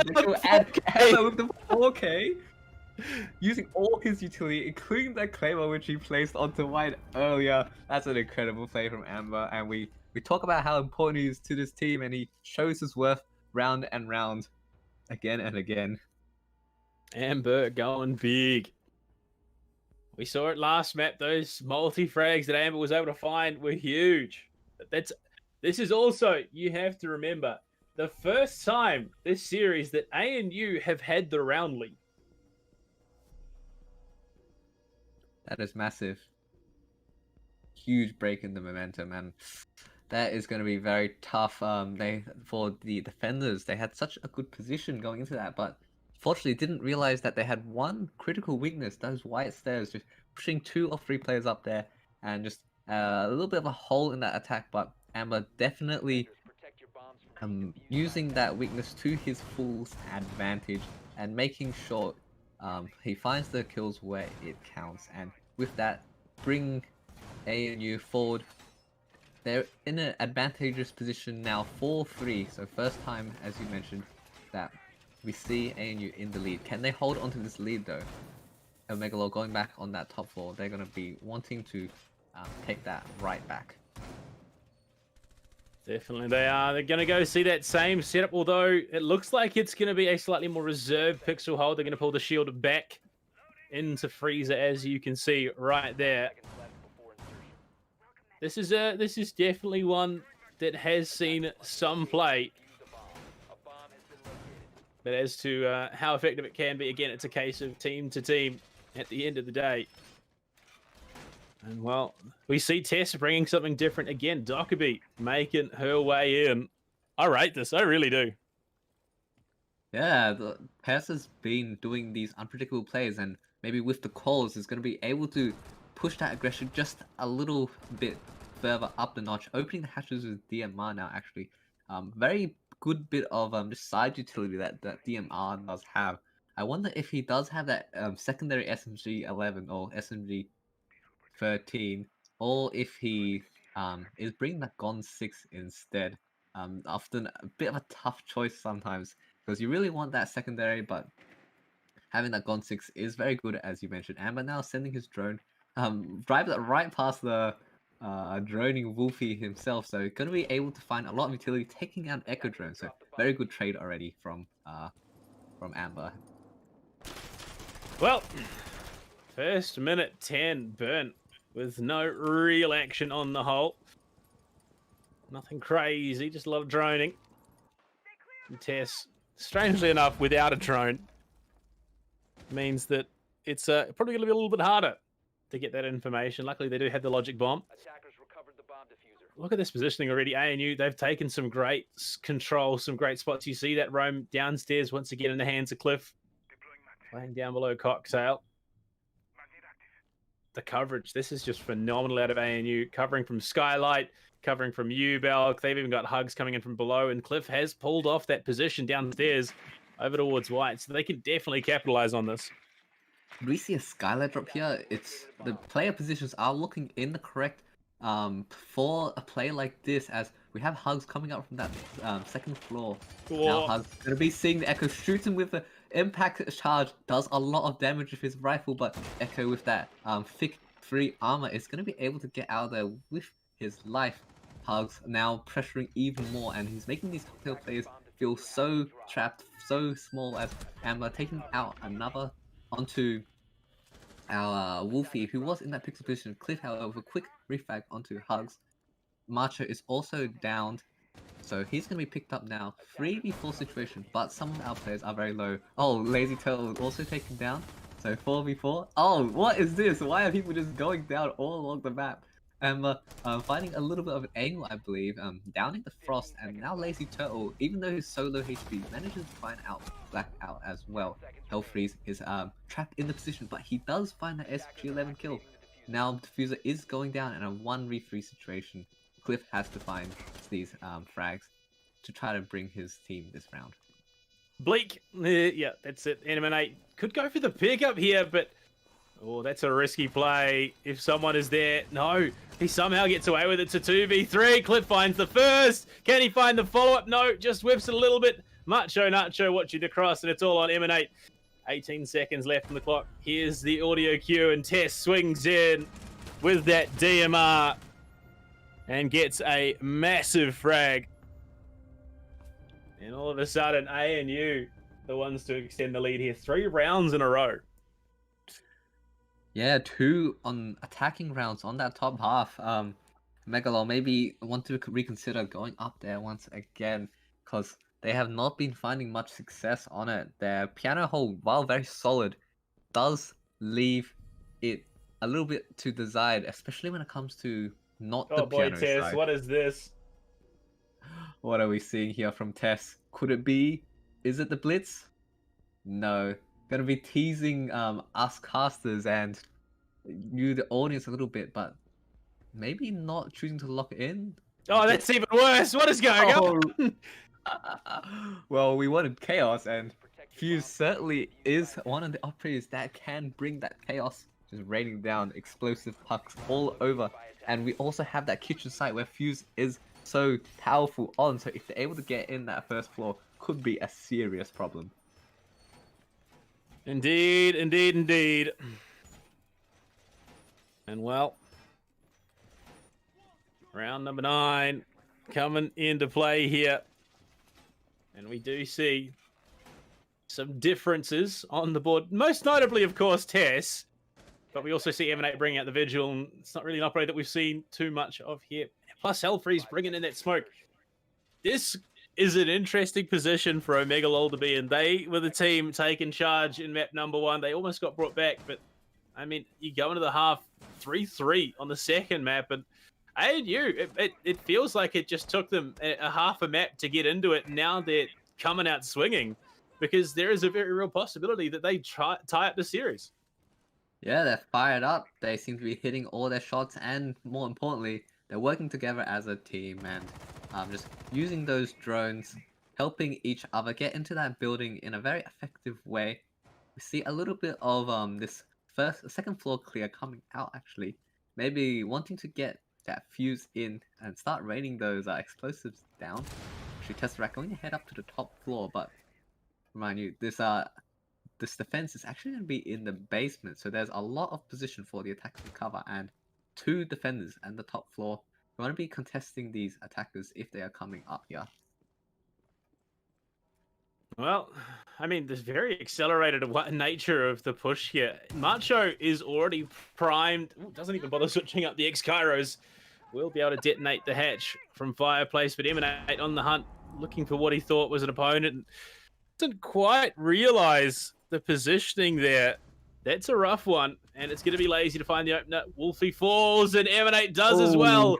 Knew there was someone close by and can't capitalize on it. ANU, they're looking good to take the series. Yeah, Lazy Turtle, not a name I have spoken about very often this series, but he does find that pick, and that is such a crucial pick onto that VIP player. He was playing, oh no, Jaeger, get out of there, your whole site is blowing up. But as I was saying, not finding that VIP player is so important. Also, Nacho finding that pick onto the flanking Vigil, that's going to be all the Romans gotten rid of. Now attackers are just crawling into the site doors, and with these Fuse charges are going off, the defenders aren't going to be able to contest this effectively. You see more of the Fuse charges are raining down, as this is making the site just a kill box for the attackers. So many explosives going out. Cab is taken out as Amber peeks in right through that door. Lazy Turtle going deep into the site, and Amber finding a double kill now. Hellfreeze left on his lonesome, and Lazy Turtle, with his second kill of the round, secures a very convincing attack for the ANU side. A flawless round win to push them onto map point here. Who would have thought? This is anyone's guess as to how things go here. And well, this could be the final round of the night. We're going to be heading to Reading Room. Third floor hasn't worked. First floor hasn't worked. And we might even see the Nook come into play once again. I would not There be is surprised. that potential. Well, Tess has played some weird and wonderful stuff, despite the fact that they are close to winning. Okay, so it is going to be a Docker beat. Going back to the tried and true, playing what has done quite well for them so far. but it's those risque plays that we've seen out of ANU that have worked so well. Yeah, and with 3 rounds to spare, you really do have that opportunity to take a couple of risks. You only need to find one in the next 3 in order to bring this map in for your side and at a great standing as well. 7-3 is a very good scoreline for the ANU side if they are able to make that. But O-MEGA-LUL, they're a very strong team, and we've seen how strong their defenses have been in that Villa map previously. So they're going to want to channel some of that into Cafe now, as they have chosen a different side. They decided that the top and that bottom not really working out for them, so they're going to move to the second floor. And I like this play. Just a bit more options. Get this side out of the way so that when you go back, if you win this round and when you go back to your rotation, you will have the proper 2 sites to go back to. Once again, we see the Frost, we see an Echo. So 2 very oppressive operators. The Frost traps can be very annoying, and those Echo drones can be very difficult to deal with. Meanwhile, our attack, it's a bit slow actually, but they're going to be seeming like moving towards that top floor. Maybe get some control up there, like we saw on the other side. Well, again, fairly passive start of the round. We haven't seen any, wild spawn peaks coming out here. Nothing overtly crazy has come into play, but it's still potential for that to happen. There's still potential for a few more rounds to make their way through. But as it stands for the moment, we are getting deeper and deeper into this. Shock drone. Hello? No, actually, maybe that was Hell Freezers. That must have been, that was Hell Freezers. It was an orange outline. So it was a mozzied up Twitch drone. Interesting. You don't see that every they day. picked that one up. No, you don't. But interesting to see how they do look to utilize it. They can definitely deny some of that key information. Oh, another drone gets caught. Could lead to That's a just moment where information.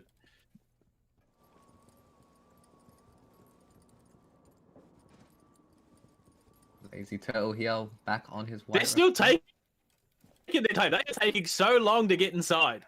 Going in though.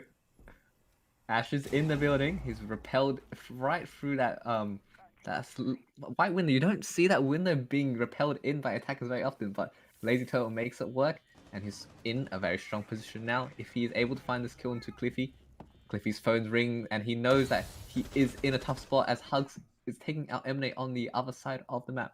Now, Lazy Turtle, you gotta know that the Jaeger is here, right? Don't you hear his phone? He knows, he sees it, goes for the swing, and finds that fantastic headshot on the cliff. 3v5 situation, and you're really looking to bring this round in for themselves. Well, 40 seconds, so they need to start moving. 2 players on the bomb, all three players on the bomb site. Blackout is on the OK, but cams have been found. Something big needs to happen. Hell will shoot at the drone, but it's right in front of a team opponent. Nitro Cell toss, it finds Lazy, although he was very low already. They might be able to make this one happen. Spray onto Test, they're bringing it back. They've got the advantage. Macho does equalize there. Needs to find 2 more. Blackout swings, finds the frag. And it looks like they might be able to stay it just a bit longer. Spotted shot. Now we need to go for that final one. Hugs pistol out. Has to swing the corner. Can he do it? No. Black just wins it in the tail end of things.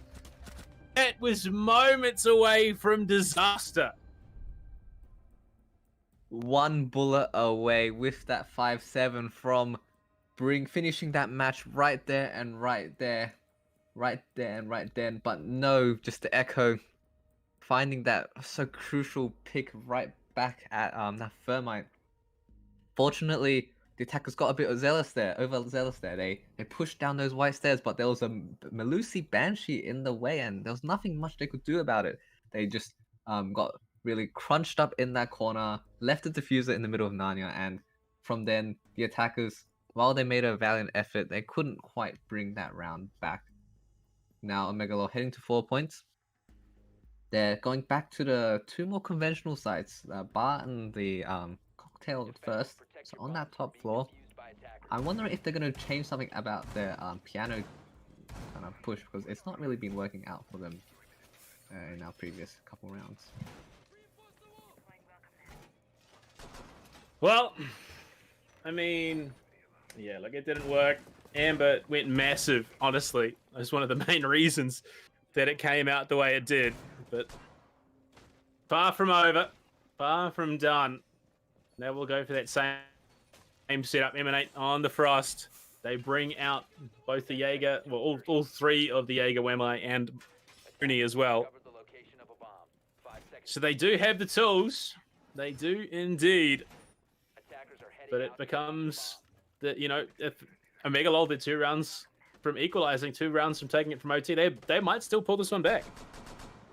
Yeah, that definitely has the possibility for that to happen. Just like our previous match, we're really seeing some very close games between these two teams, and these are definitely the matches that I want to see. It's really been good to cast this one, as if this heads into another overtime, well, it's gonna be way past the expected time that I expected to finish, but it doesn't matter.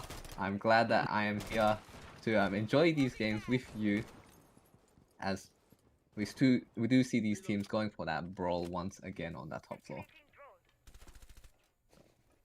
Yeah, they're getting themselves ready to blow this round away. the attacker's bomb diffuser And has been Tess dropped. has done some huge stuff so far in this matchup.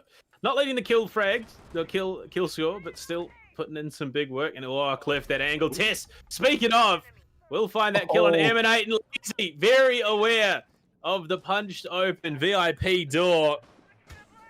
And this is where things start to get a little bit rough, a little bit concerning for Omega. Although able to bring it back last time, Yokai Drone does catch out Macho, who just saw it rise, but well, it's going to snake its way out. Black will be able to keep that one alive again for the moment. Just jumping around, being a real nuisance here.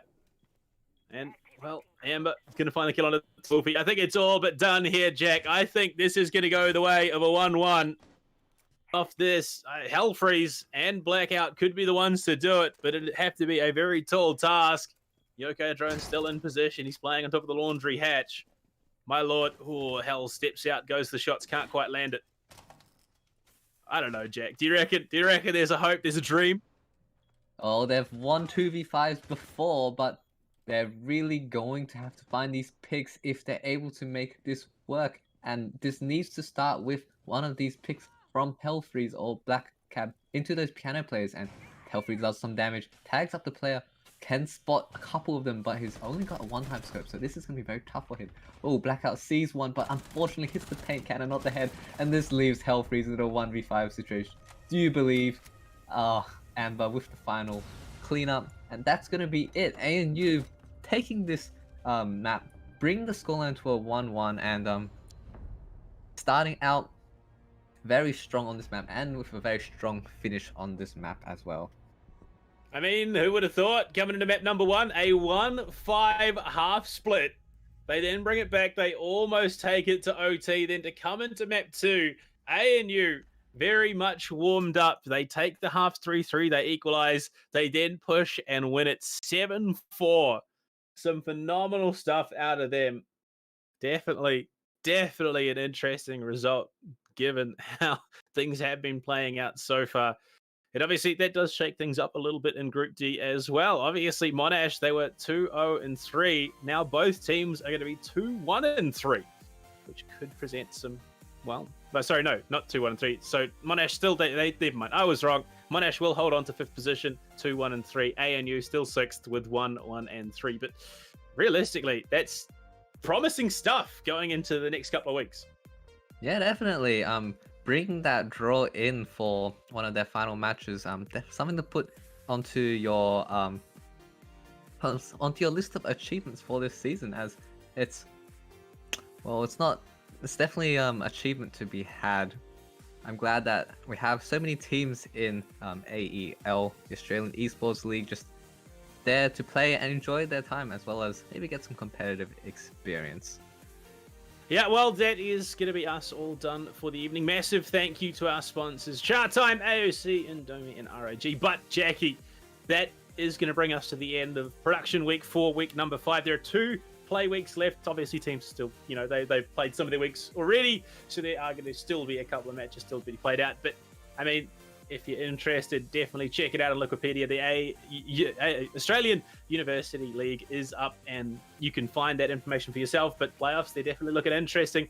It's not done just yet, so definitely make sure you check that out, because playoffs obviously going to be streamed. We're going to have that all going, and well, I mean, there are some new contenders making their way through the playoffs who could definitely upset the balance. Yep. We'll see you very soon for our next week of production. Thanks everyone for watching. As I disappear into the void. But yes, thank you very much for joining us. We'll see you next week, guys.